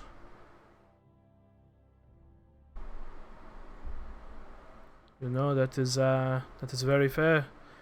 I appreciate that quite a lot. And anything you are able to spare without, of course, getting yourself or the Concord in trouble is greatly appreciated. And if there is anything I can do for you outside of trade or whatever else, please let me know. Both myself and my sister are incredible arcane practitioners. Perhaps we can begin to research a bit about this illness that is plaguing your coast.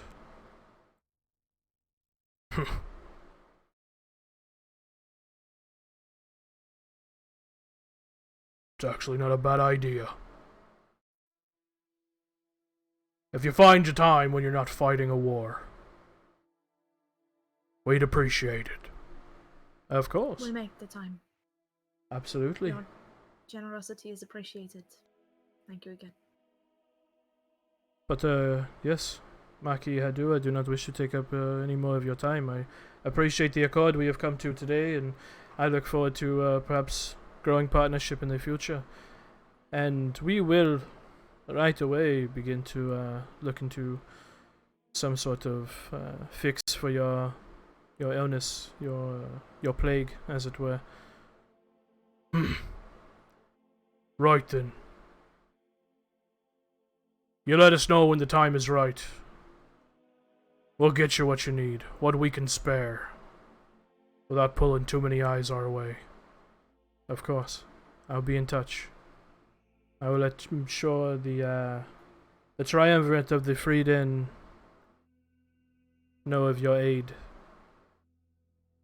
From the king to the feathered one to the other. Right, yeah, sure. Let your king know, whatever. I'll get the fuck out. Ah, of course, yes. Thank you so much Noted. again. He kind of stands up and bows slightly. Give Turns. a little head nod and Yeah. scurries. Yeah. Turns on a heel and steps out. Closes the door, continues walking. Whew. That one was a little worrisome, not going to lie. Thank you for the backup. Of course, I'm glad it's gone in your favor.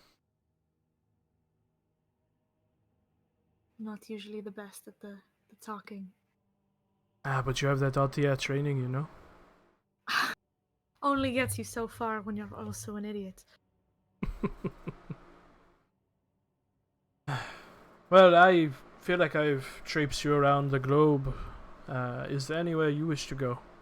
Anything you wish to do?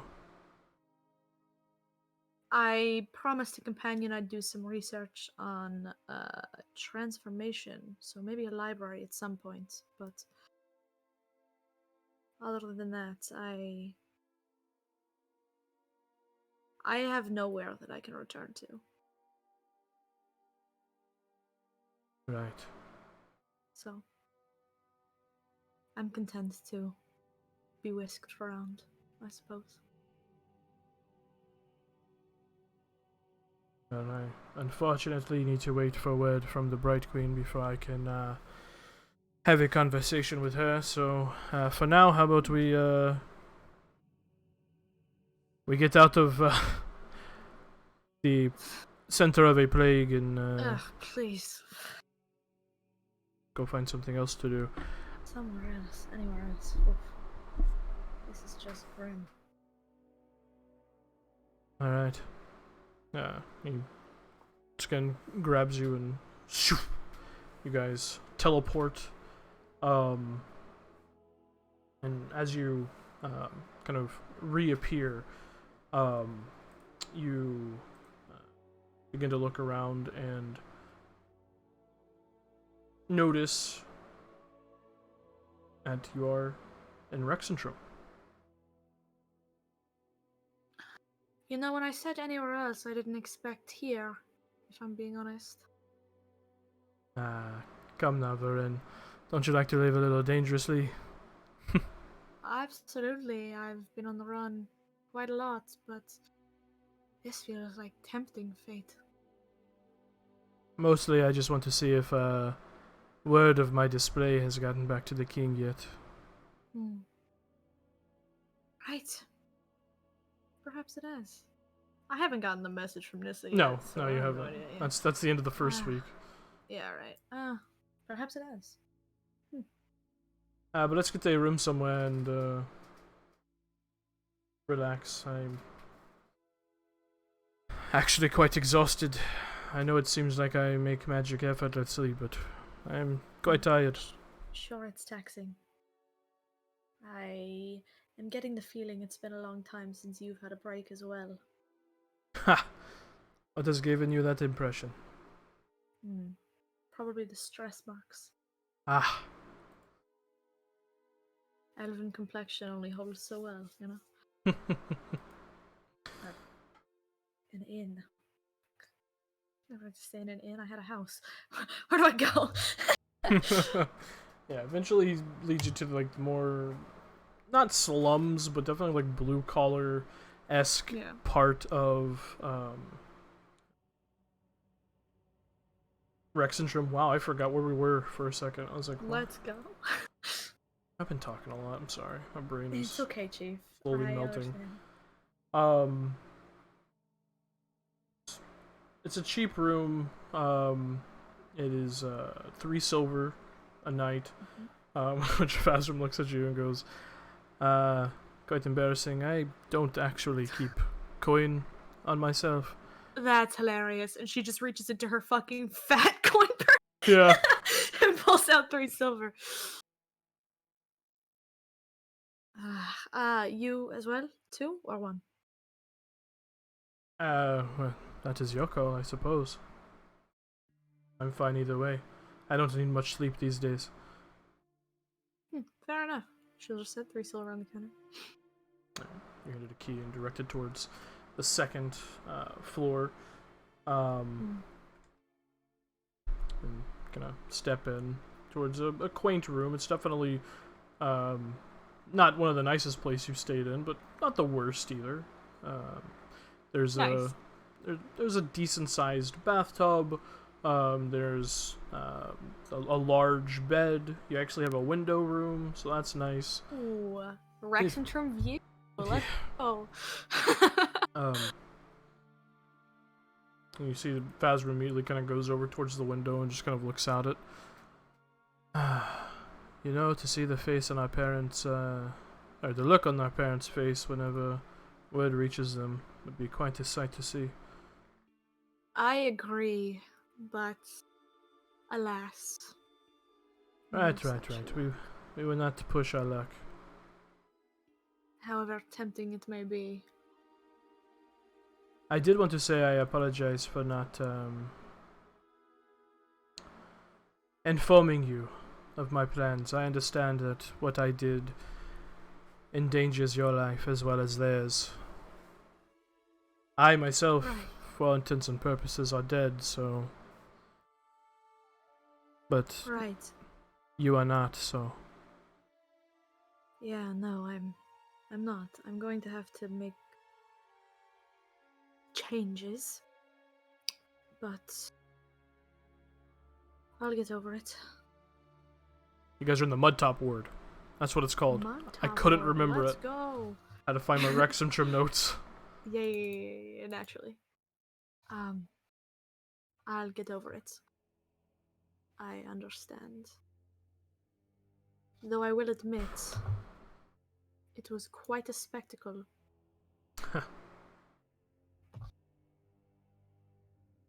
I gotta be honest, when we stumbled upon a green dragon missing its head, I didn't exactly expect it to come back up in a weird zombified Tiamat. And she just looks at him like, are you fucking serious? I've always been one for drama and theatrics. Right. Plus, I felt arriving on the back of the visage of what is, for all intents and purposes, seen as a betrayer god, flying the colors of Altia really drives home a point that they are not to be trusted. You know? What did you do to it? What do you mean? I stitched it together with magic. Oh, is this what your exalted powers have given you? The ability to make a zombie Tiamat? Well, to be fair, it's actually not a zombie. Even worse! Wow, that's fantastic.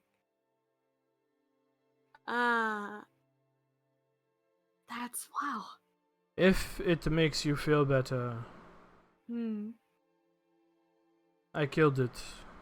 It was only a single purpose, and that was to strike a chord with the righteous brand and the Empire and really drive home a point.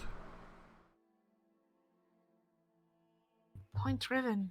You've terrified all of my friends. Well. Companions.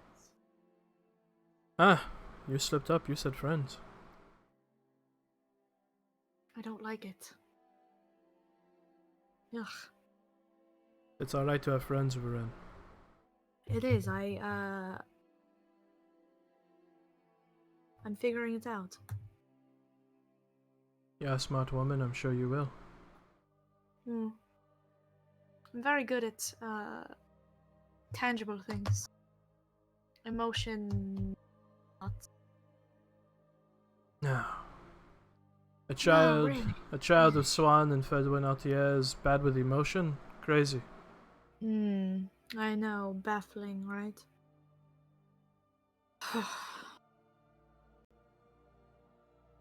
But I'm working on it, I guess.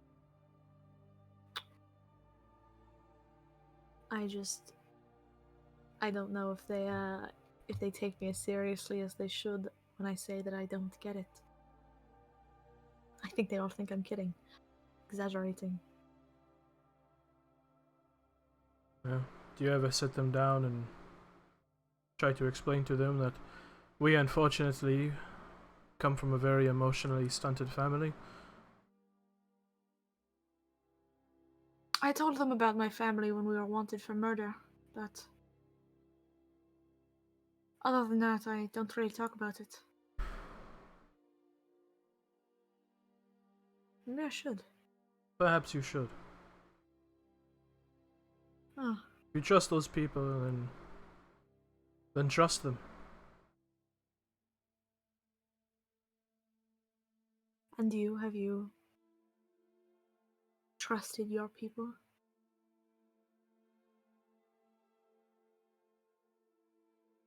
I trust Whoosh will try and fix or maintain any mistake that I may have made.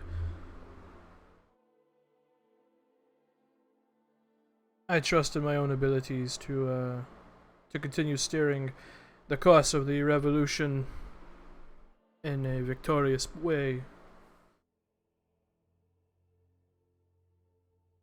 Well, it seems you're mortal after all. You give better advice than you take.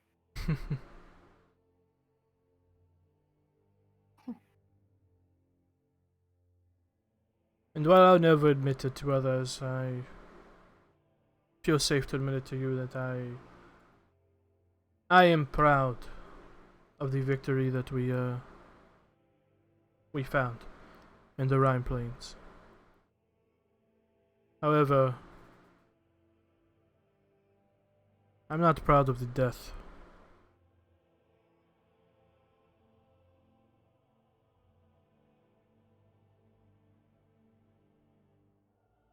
There is something to be said for making a display. There is a whole lot to be said for whatever happened there.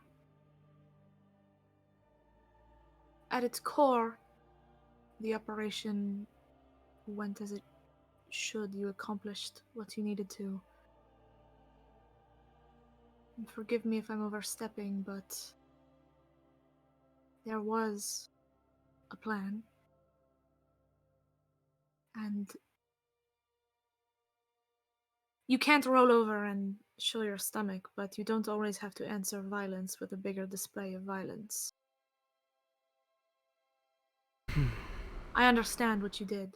I do. If there's anybody that does, it's me.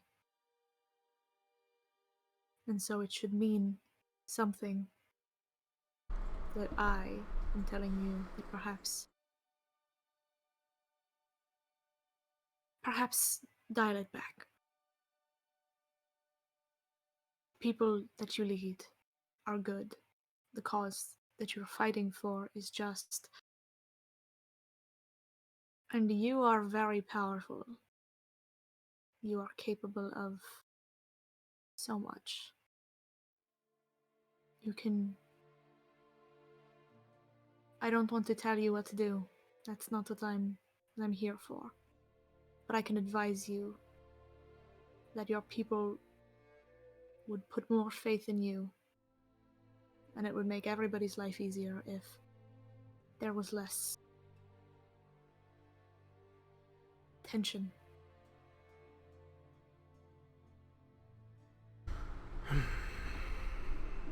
Perhaps But I you're understand. right.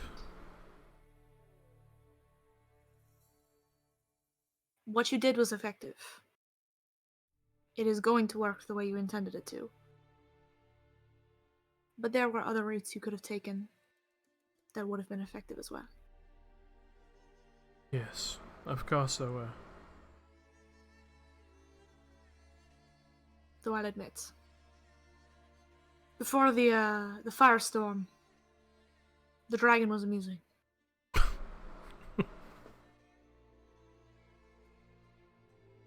Well, you know. I do like to make an entrance.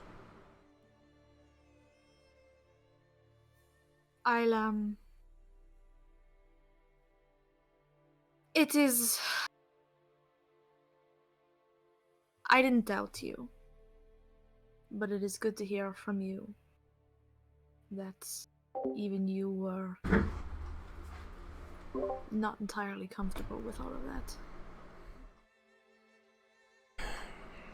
Varen,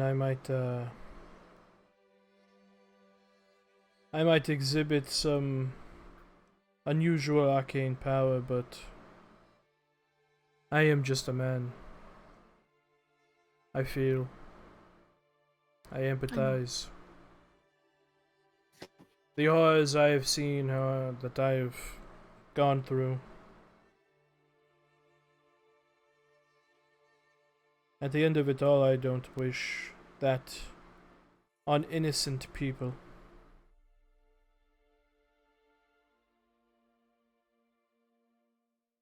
On innocent people. I understand.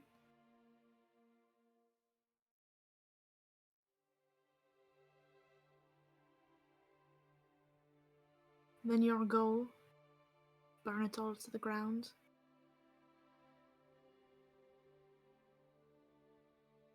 the establishment, yes. But it's important to keep your focus. I don't want to see you get lost in the carnage. I appreciate that. Right. I've been doing things my way for a long time now. Mm. And obviously, as you witnessed firsthand months ago, it wasn't always a good path.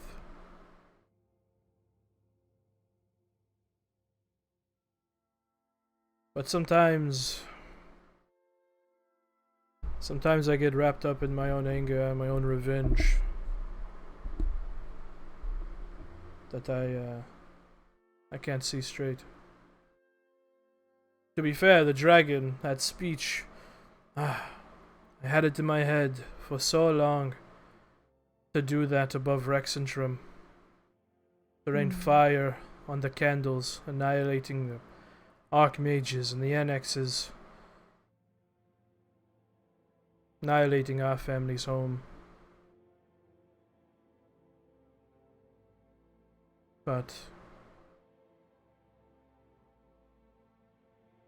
Rothgar was attacked, and it pissed me off.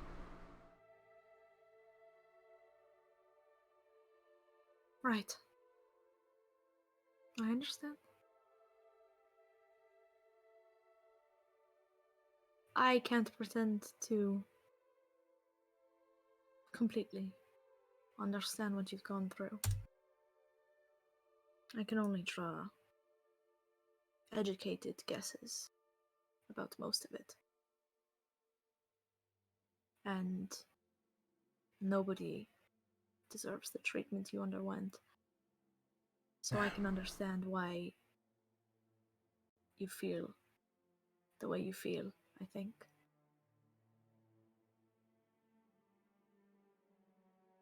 It makes sense. But for an Altier, you're a pretty good person. So don't lose sight of that. I laugh when my companions throw a fit over things I've proposed or things that I do. I laugh and I think you should have known me 50, 70 years ago.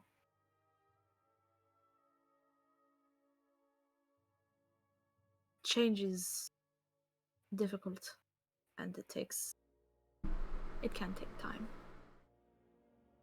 But it's not out of reach for anyone. Well, lies. No, it's not out of reach for you. Glad you corrected yourself. Yes, I was starting to sound a little too much like them. I think I needed a month away. I wanted to ask you, in your stupor, your crying fit, you mentioned something about losing memories. What was that about? Suppose I did, didn't I? Well, I'll start at the beginning, I suppose. My companions and I traveled with a turtle man for a while who was looking for an artifact from his people. We stumbled upon a temple where he thought it may have been. And, it was a temple of Ioun. You say you went beyond the weave and you saw Mistra, and she was weeping. In that temple, I spoke to God. I spoke to Ioun, and she denied me her protection. And when I, unknown to me, identified an item, I was. Something turned its gaze upon me. His name is Balathamag, and his title is He Who Watches from Beyond the Stars. He takes. He watches, he waits, and he takes what is you, what is in your head. He tried to eat my mind. I was shot up into space. I was terrified, frozen in my own form, and he tried to take and take and take.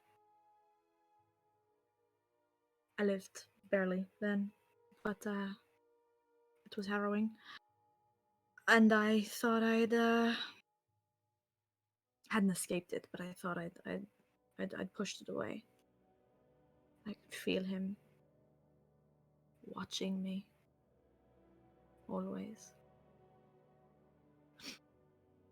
My friend Alistair has a propensity for spirit magic.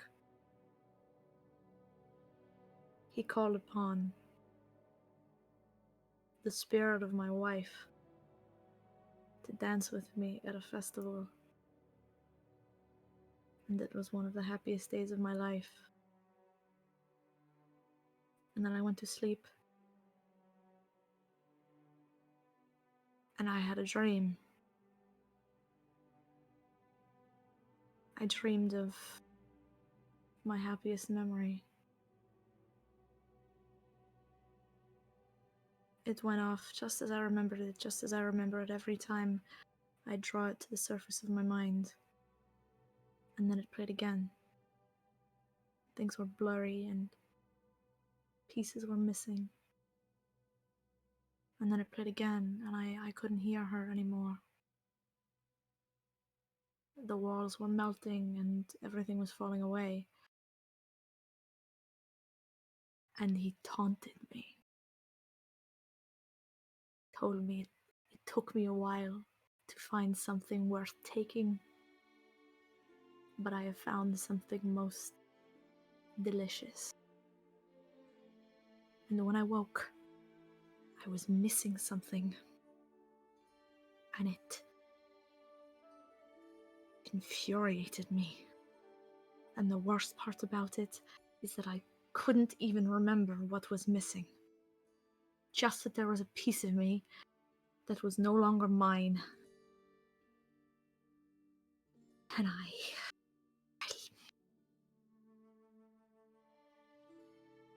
He reaches Is it- over and just touches you on the shoulder, very gently. he does. He's an elder evil. He lurks and he waits and he watches, and then he will take and take and take until you are no more, and he will move on to the next, and he will take.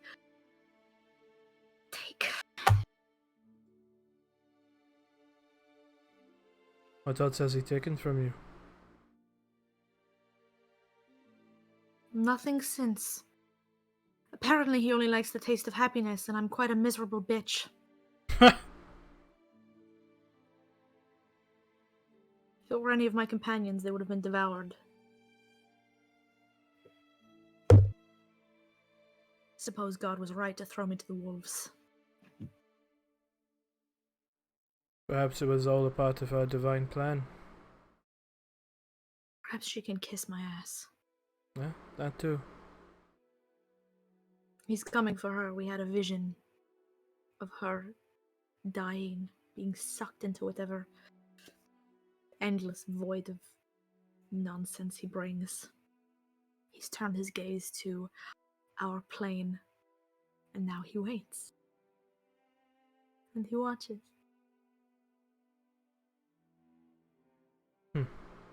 I know that you've expressed your intent to destroy the weave. And I'd wanted to bring this up. I'd wanted to beg you to stay your hand. Because while magic may be a plague, If there is anything that stands between us and he who watches from beyond the stars, it is this. It took all of the gods, all of them, to kill one of the elder evils.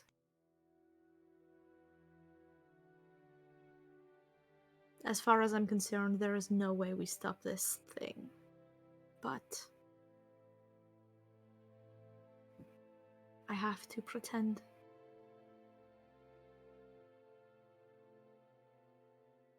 Or he will take whatever shred of hope lies within me too, and I can't let him have it.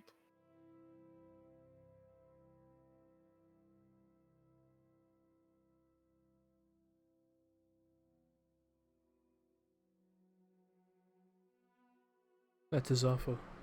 I'm sorry. You have nothing to apologize for. But I suppose since you remember what it was that he took, it has been returned to you.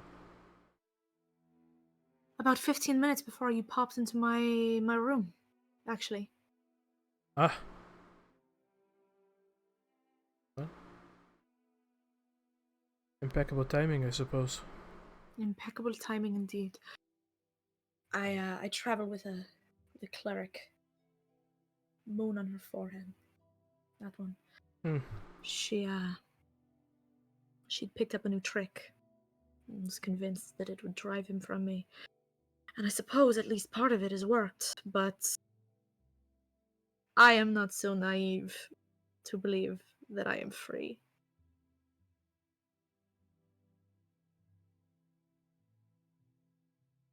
He will take again. We will repeat the cycle. I understand this. Well, that is an awful thing that has happened to you, Vern. I'm glad for the time it is healed. Well, I can't lie and say it was fun. And I'll do my own research into this he who watches individual. This elder evil. If I can arrange it, I'll find a way to get you the notes from the Cobalt Reserve. No need, I'll just go to the oldest library in the world. Pardon me? The Cobalt Vault, Vasselheim. Ah. Right, yeah. Perhaps they'll have more. But I am happy to know that your memories have been returned to you.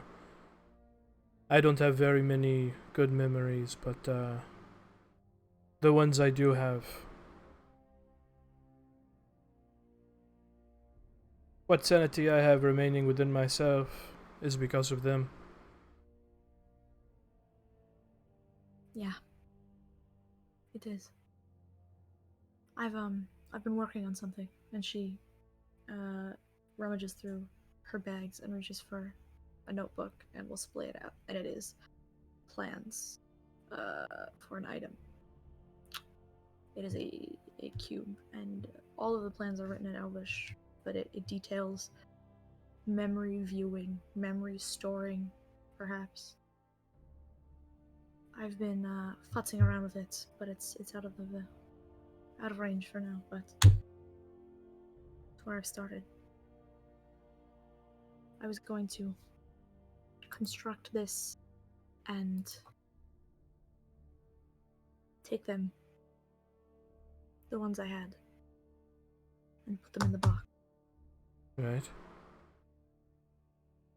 In it, test the hypothesis. If they weren't in my head anymore, they were out of reach, and it would change me, but it was worth it.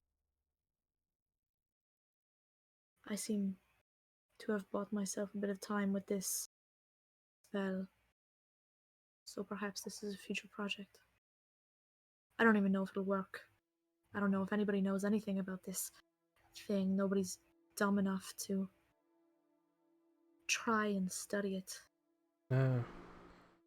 I know at least one person stupid enough to.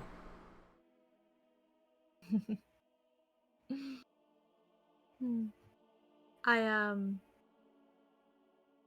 I considered it. Trying to learn a magic that would allow me to reach out. But I don't really want to. Yet. So. That is a good call. But I'm in a unique position. Being the one. So. How about you steer clear of that sort of magic? I don't want you to be enticed to tangle with this entity. Hmm. If anyone in our family is meant to be a better person, it is you.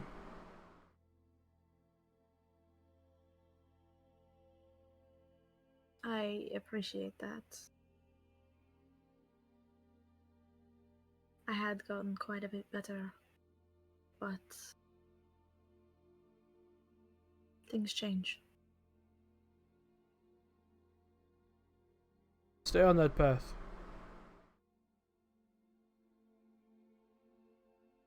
You're moving forward.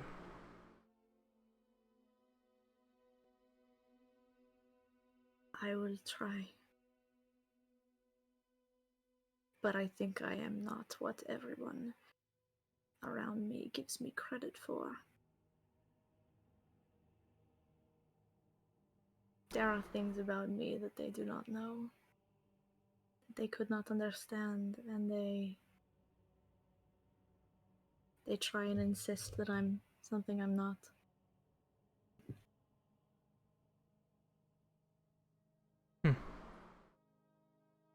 We all have secrets.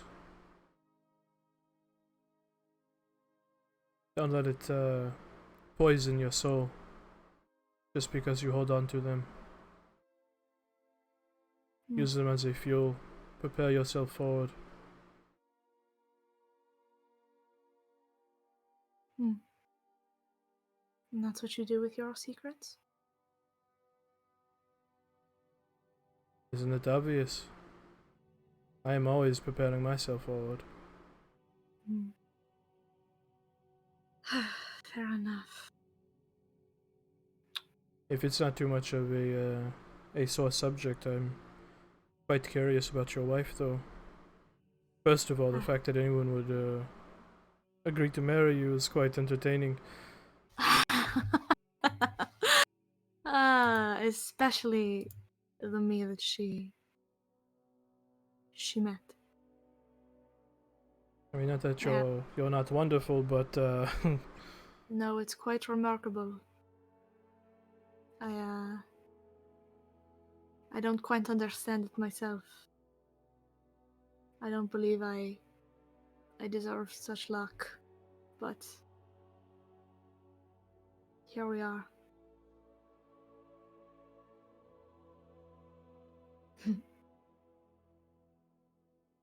Ask your questions. what happened to her?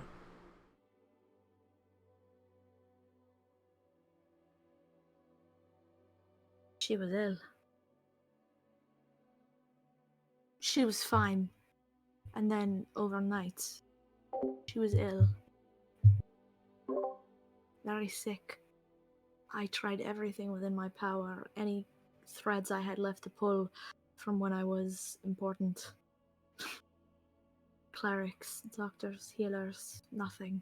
And it was like she just rapidly fell away in front of my eyes. She was so full of life, and then she was on the edge. And then I had a dream. I dreamed that by the time I woke up the next morning, she would be dead. And I would have been too late. So I woke up. And I took a dagger. And I killed her.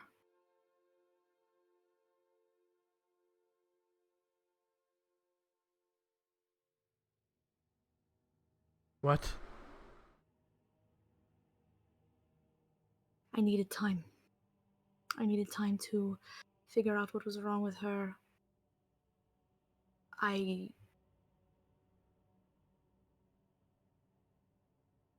It's funny, isn't it? The diviner trying to cheat fate. And I saw it before my eyes. I saw it happen, and I couldn't let it come to pass. I tried to take it into my own hands. Did it. And then I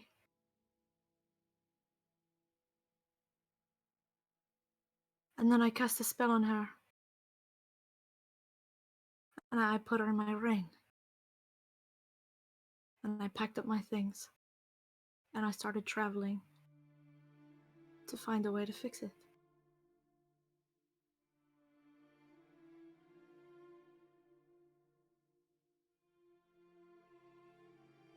This is not the kind of secret that will propel you forward. This is the kind that holds you back.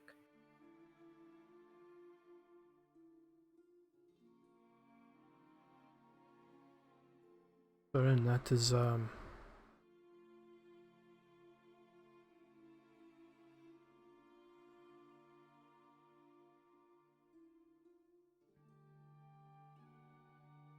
am sorry that caught me off guard. I'm not going to lie. Yeah. I understand. But I also understand what you, what your thought process was. What you were feeling. What you figured you could do.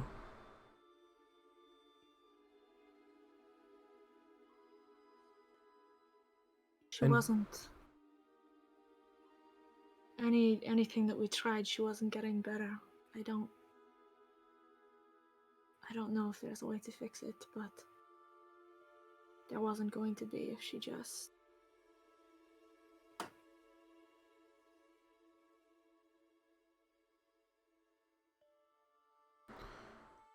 Perhaps a secret like this is not one that can propel you forward.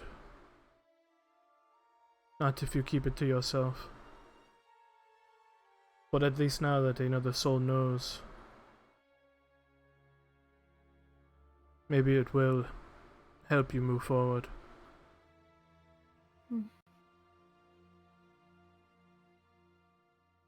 He puts So both long, hands on both your shoulders. And looks you in the eye. What you did was not a evil or terrible thing. What you did was you bought yourself time. I hope you know that.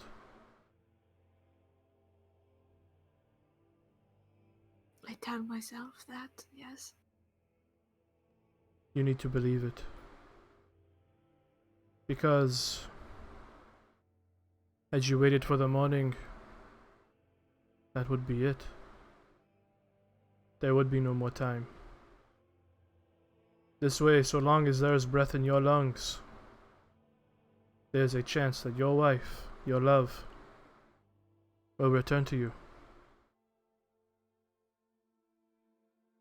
I know. It burns me. But I know that I was right. And if I had to do it again, I would. Of course you would.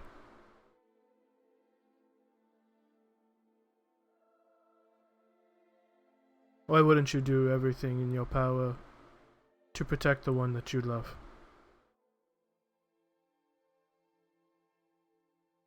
For so long, I walked with a weight on my back and a question in my mind. At the end of it all, when I succeed, would she even still want me? Of course she And would. then she's been watching.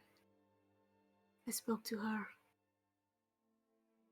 on the Hazel Festival.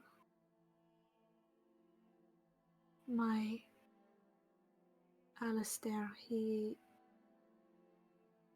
very strange. He's a witch. His magic is what I wanted, but I can never achieve. But having seen it, perhaps it's for the best. He's got an affinity for spirits, and apparently he's powerful enough to work as a conduit. I spoke to her, and she told me she was confident that I would bring her back. And now I've worked with a single mind, going and going and going and not stopping, as I had before.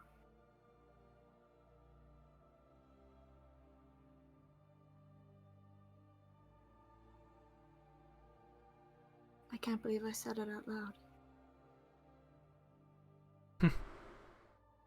I had never said it out loud. But I am glad you trusted me enough to say it.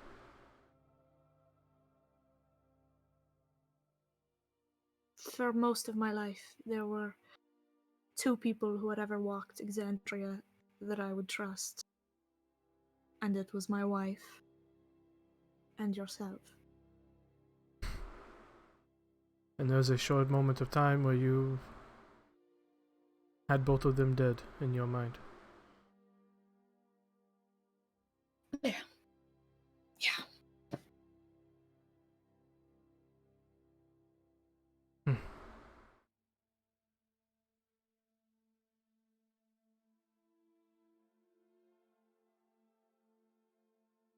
You are a stronger person than most. Because no one would have had the strength to do what you did. As awful as it is to watch the person you love deteriorate into nothing in front of you, to make the hard call, to end it early, to give yourself more time, that takes a strength unrivaled.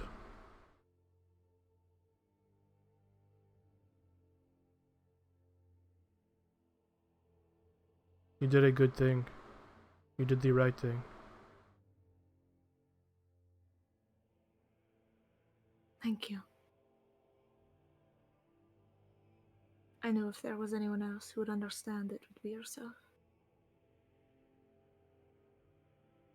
If I ever find myself lucky enough to find love like that, I would hope they would stab me when I'm sleeping and keep me alive.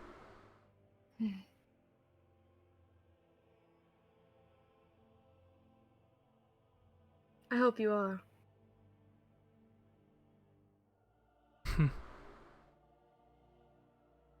I hope at the end of it all, you also get to go to wherever you call home and just be at peace. Until then, though, we fight, I guess. Right. Is that your goal? With your travel, with your adventuring? To bring your wife back? It's why I grow powerful. It's why I indulge the people around me. Because the more they grow, the more I grow. And I couldn't do this by myself. It's the only thing on my mind. It's almost pathetic. It's not. Selfish. Probably. Pathetic, no. Selfish. I suppose it takes more than 30 years to grow out of 200 of selfish. Well.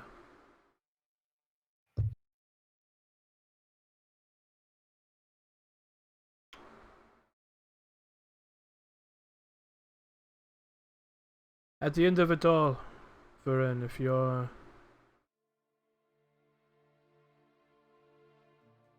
you have not achieved your happy ending by the time the Empire is toppled, the weave can persist until you do.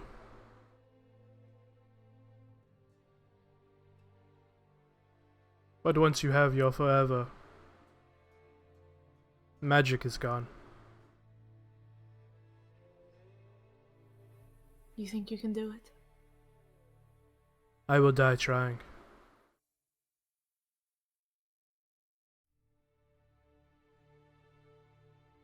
I know you will. And I hope you don't.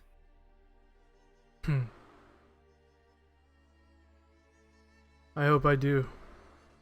There's not much more for me after all this is over.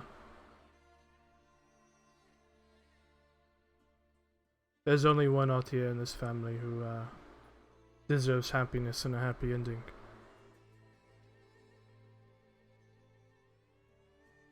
I don't think that's the case, but Yes, well. changing your mind is going to be like moving a mountain. So I suppose I'm going to have to do it slowly and with much, much strife.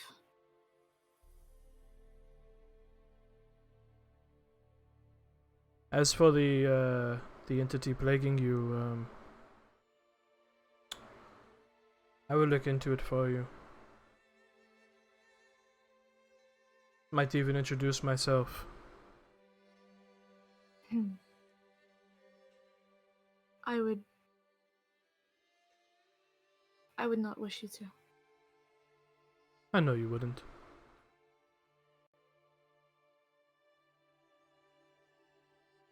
Do not make me regret having told you this.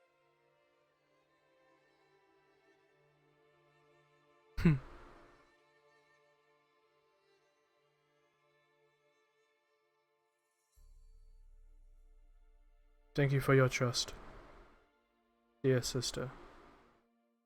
Always. Now indulge me. And she reaches into her bag and will pull out a deck of cards and set them on the table. Oh no, you're not going to do your witchcraft on me. I know better. Come on. It's been so long. I'm desperate. Roll persuasion check. Fuck you. Natural 20. Alright. I want to read this next card. Just kinda...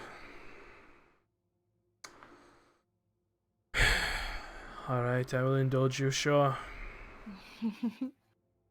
But if I wake up and I'm a toad or something, I'm going to be very upset with you. Oh, it's nothing so tangible. For me, it is a way to get in touch with the magic that I utilize, but really it's a relic of days past. And she begins to shuffle the cards.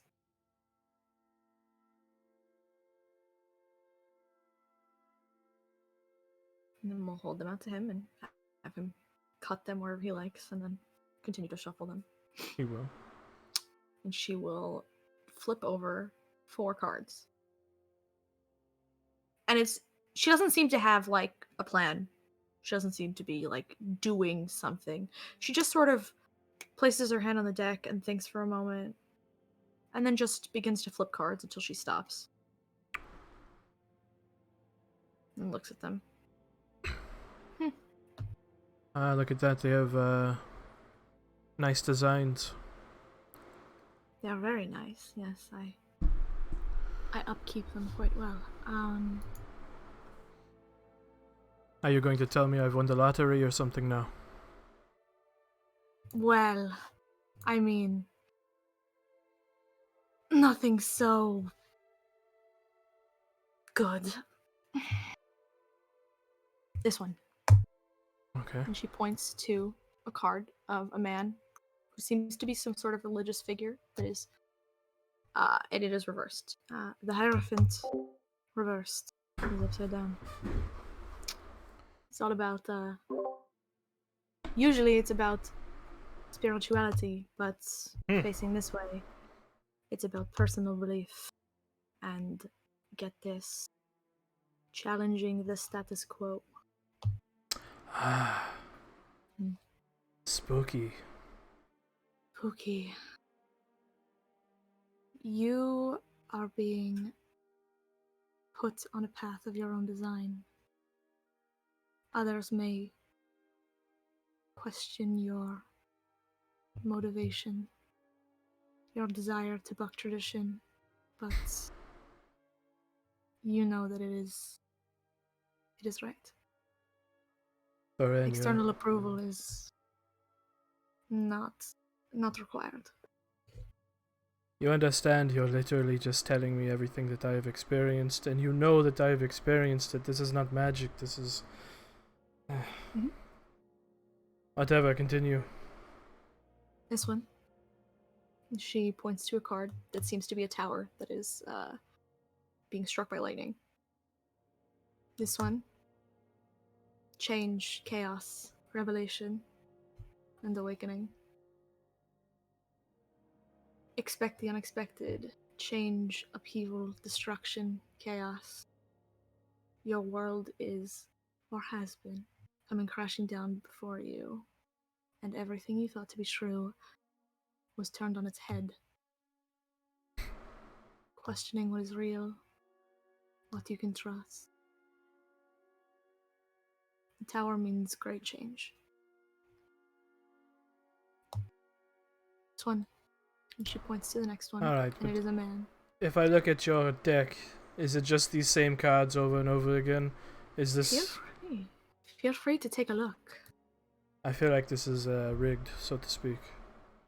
You shuffled them yourself. You cut them wherever you like. Here, look, and she tosses in the rest of the deck. Yes, but you're a witch. You have your ways. This one. It is a man lying face down with 10 swords in his back. I'm going to be honest here, this one is the worst one. Oh. The 10 of Swords. Painful endings, deep wounds, betrayal. You may feel stabbed in the back, reeling from another person's actions. What's important to note is you cannot change the actions of said person, but you can change how you respond. Even if you've been harmed or betrayed, you have a choice. Pick yourself up and move forward. The 10 of Swords marks the end. No more pain. The hour is darkest before the dawn, and you must experience the full impact of what has happened before you can move forward and start over. It's not going to last forever. I like that one. That one's dark. Use the pain you've experienced to draw wisdom. Don't be an idiot. From what I heard, that card means that it's all going to be over eventually, right? It means that whoever's caused you pain, you're going to handle it. Ah, of course, yes. This one points to a card that appears to show an armored skeleton riding on a horse. You're going to love this one. Oh. Death. Finally. Wow. It doesn't mean what you believe it means. In fact, it is surprisingly quite positive. Of course, death is very positive. Ending, change, transformation. The end of a major phase or aspect of your life that you realize is no longer serving you. You must close one door to open another. You need to put the past behind you and part ways. It will be difficult, but you will see the promise of renewal and understand its importance. Resisting this will bring you pain, emotionally, physically. But if you allow yourself to feel this change, it will benefit you greatly. It's a sign you need to learn to let go of unhealthy attachments and move forward. Purge the old belongings, memories, and baggage that is weighing you down. And you will succeed. Is this your way of telling me you're breaking up with me? Well, now this is my way of telling you that you should better go find yourself your own 3 silver and get your own room, you stupid motherfucker. Well, Thank you for letting me in on your, this. Mm. That was interesting. I've never indulged in the old ways. Hmm. Well, you'd better get started. You're planning on tearing the weave apart with your bare hands. This is gonna be all that's left. Good. People reading harmless cards is, far better for the world than magic. Hmm. Well, You know, in destroying the weave, there's the potential you destroy a lot of good people as well. Perhaps the ends justify the means, but magic is a double-edged sword. A weapon, sure, but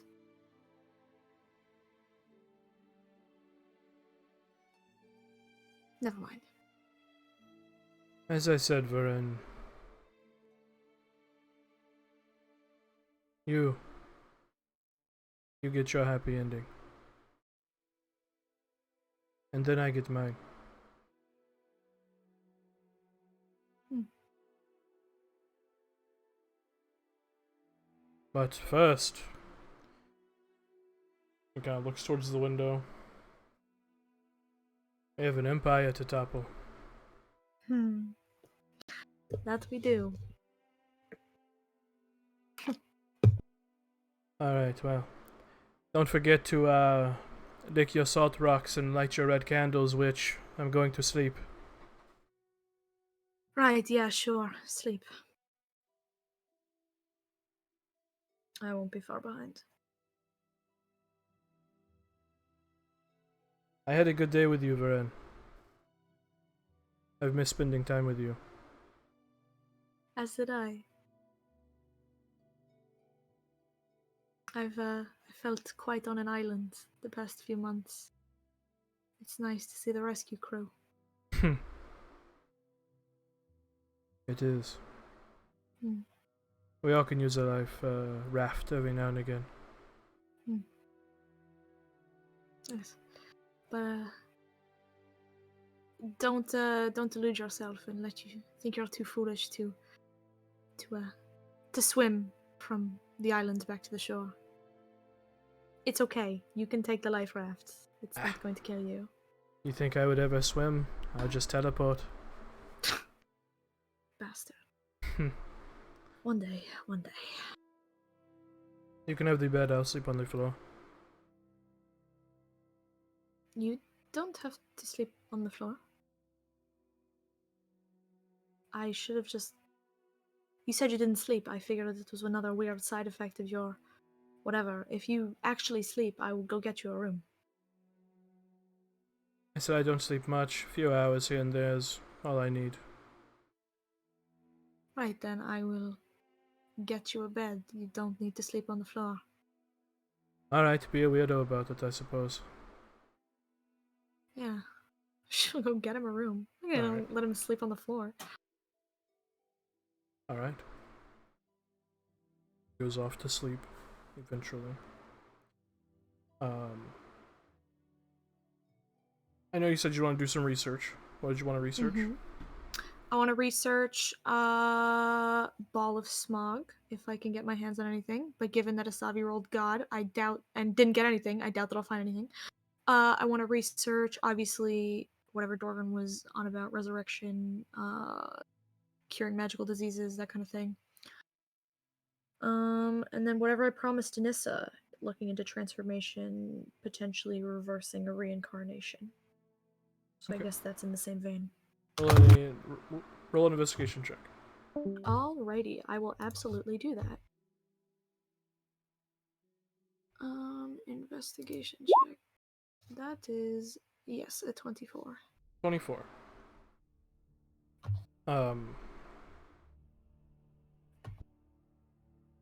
You find the same information that you already know about Wildemount. Nothing new there. Yeah. Expected. There are numerous texts on reincarnation, resurrection, things of that nature. A lot of it deals with the more divine-based, like resurrection spells. Obviously, you have been a part of and have seen those spells being used. As far as reversing a reincarnation spell, there are very few like small excerpts and texts about being able to reverse those sort of spells. Most arcane theorists believe that it is possible, but they aren't sure about the process of which you would go about doing that. Many of them believe it has something to do with at least having a somewhat decent grasp on transmutation magic. But aside from that, they don't really know.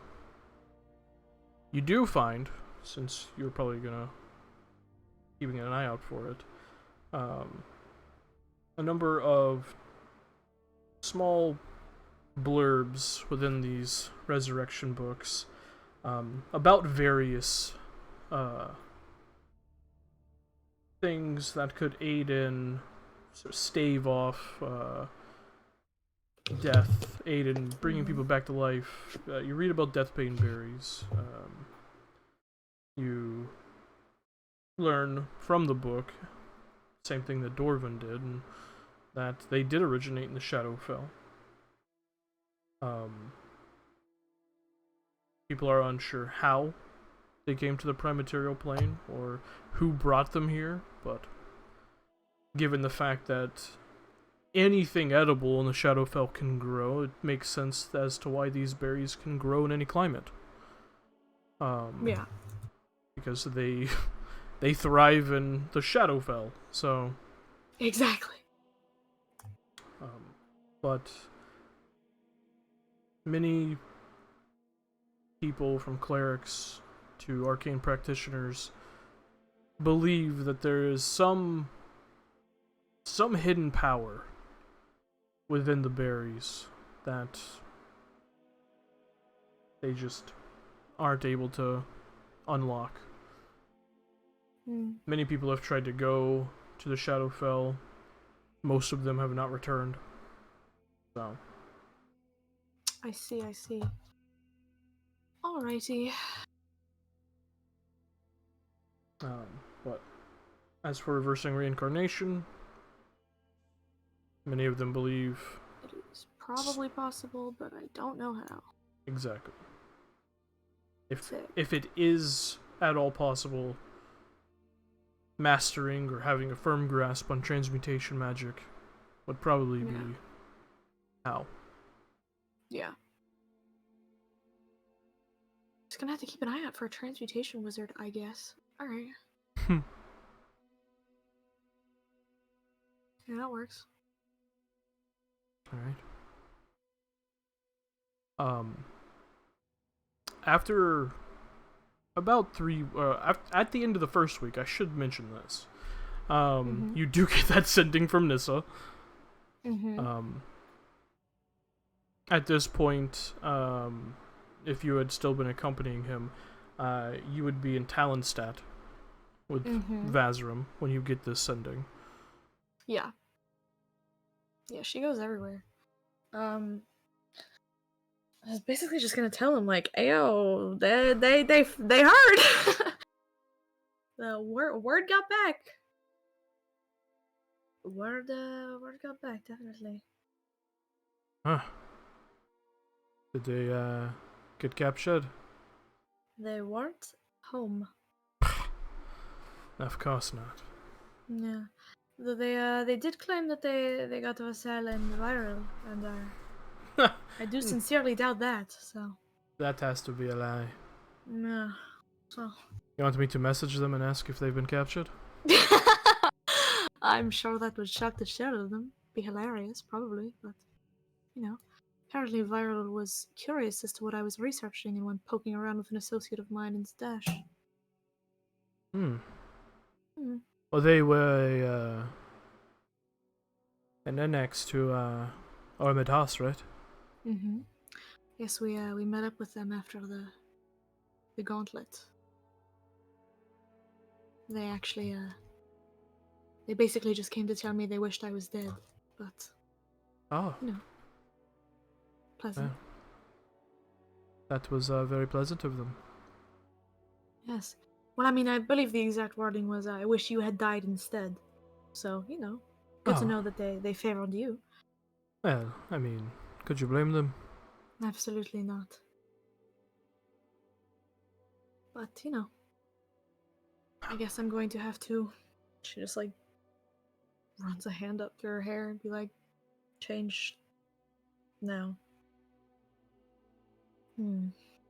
I could help with that. What would you like to look like?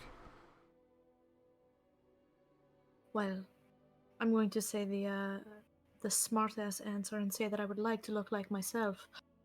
But I'll get back to you on it. I don't really know. That's understandable. Sorry again for bringing that on you. Hmm. It was for a good cause, though. Necessary evil, I suppose. Yeah, necessary evil. I'll get over it. It's just change frustrates me. Ha. I believe that is the RTF family motto, right? Yes, of course, naturally. Hmm.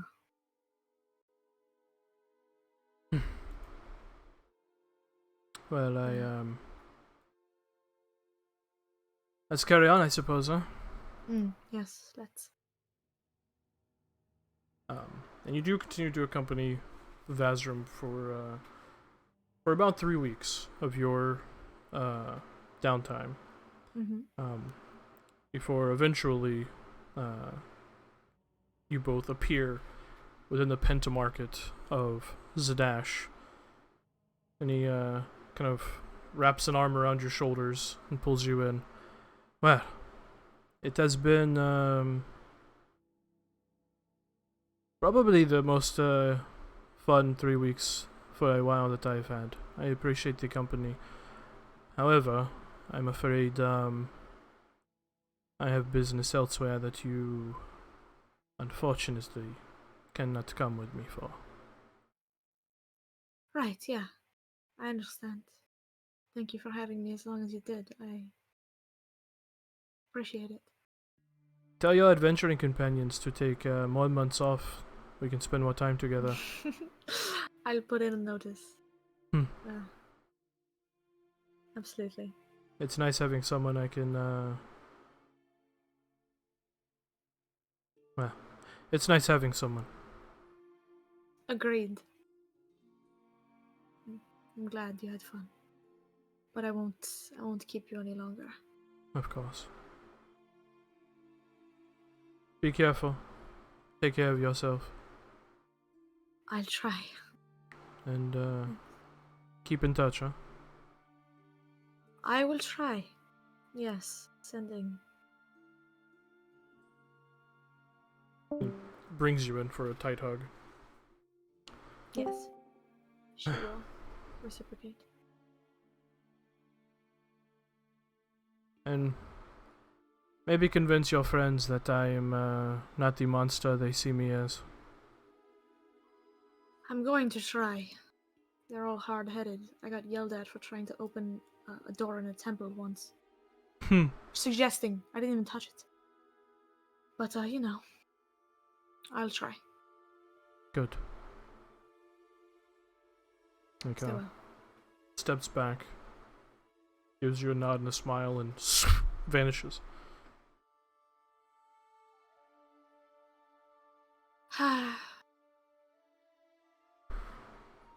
I fuck around as a dash for a week. I go get a makeover, I guess. Alright, do you know what you look like? Absolutely not. Okay, good to know. She probably Excellent. she probably cuts her hair. More than likely dyes her hair, but it. Do you try Pains to reverse engineer a spell? I do. Roll an Arcana check. Let's fucking go. I should have saved the natural 20. Arcana. Never mind. 27. 7. Takes you about 5 restless days, Mm-hmm. but eventually, despite yourself, you smile as you finally crack it. And you learn how to cast, by extension, how to add it to your spell book, Altier's Extended Directive. Let's fucking go. Oh my god. I'm so excited. Congrats. Yeah, fuck this stupid bitch. I can't wait to call my dad and just count 1, 2, 3, 4, 5. Oh man. How many times in 100 words can you say "fuck you, Dad"? Fuck you, dad. Yeah, exactly. At least At 33. least 33. Let's go. 33, and then one more "fuck you" just for fun. Mm-hmm. Yeah, exactly. Oh, this is so good. I'm so powerful. Eventually, also, Vazrim does give you something, but I forgot to make a roll 20 card for it, so Oh, I'll give that to you eyes. at a later date. Okay. Beep, beep, beep. Eventually, the downtime for everyone ends. Varen, you return to Amon to gather Asavi and Nizo, and the rest of you all separately make your way back to the city of Zadash, where you reconvene as the new arena of Zadash officially opens for the first time, announcing its very first event, the Day of Challenging Combat Festival.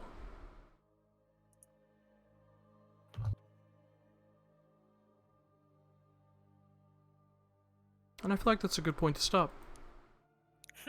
Let's go. Yeah. Hey guys. Sorry about that. It was real No, no, fun no. for me though. Sorry about that, you guys. You guys had to sit through us last week, so it's only fair. I think it's good. Then we get a Yeah, you didn't do proper fresh anything. You start. and Lane. You and Lane Yeah. didn't do anything last session, so Yeah. Hey, congratulations on maybe your brother not being totally. yeah, right, Let's fucking go. right. There's There hope here. I have is- hope. We still Did I gotta have- really work on the whole magic's gotta go thing, but it's Yes. fine. This is very much of a roller coaster. I'm not fond of it because like we think he's evil, and then he is nice, and then we think he's evil, and then he's not. Both Oh. brothers, will you stop that? Thank He's you. just the best. He's the Yo, best, yo, bro. guys. Anyways, goodbye, Internet. Bye, internet.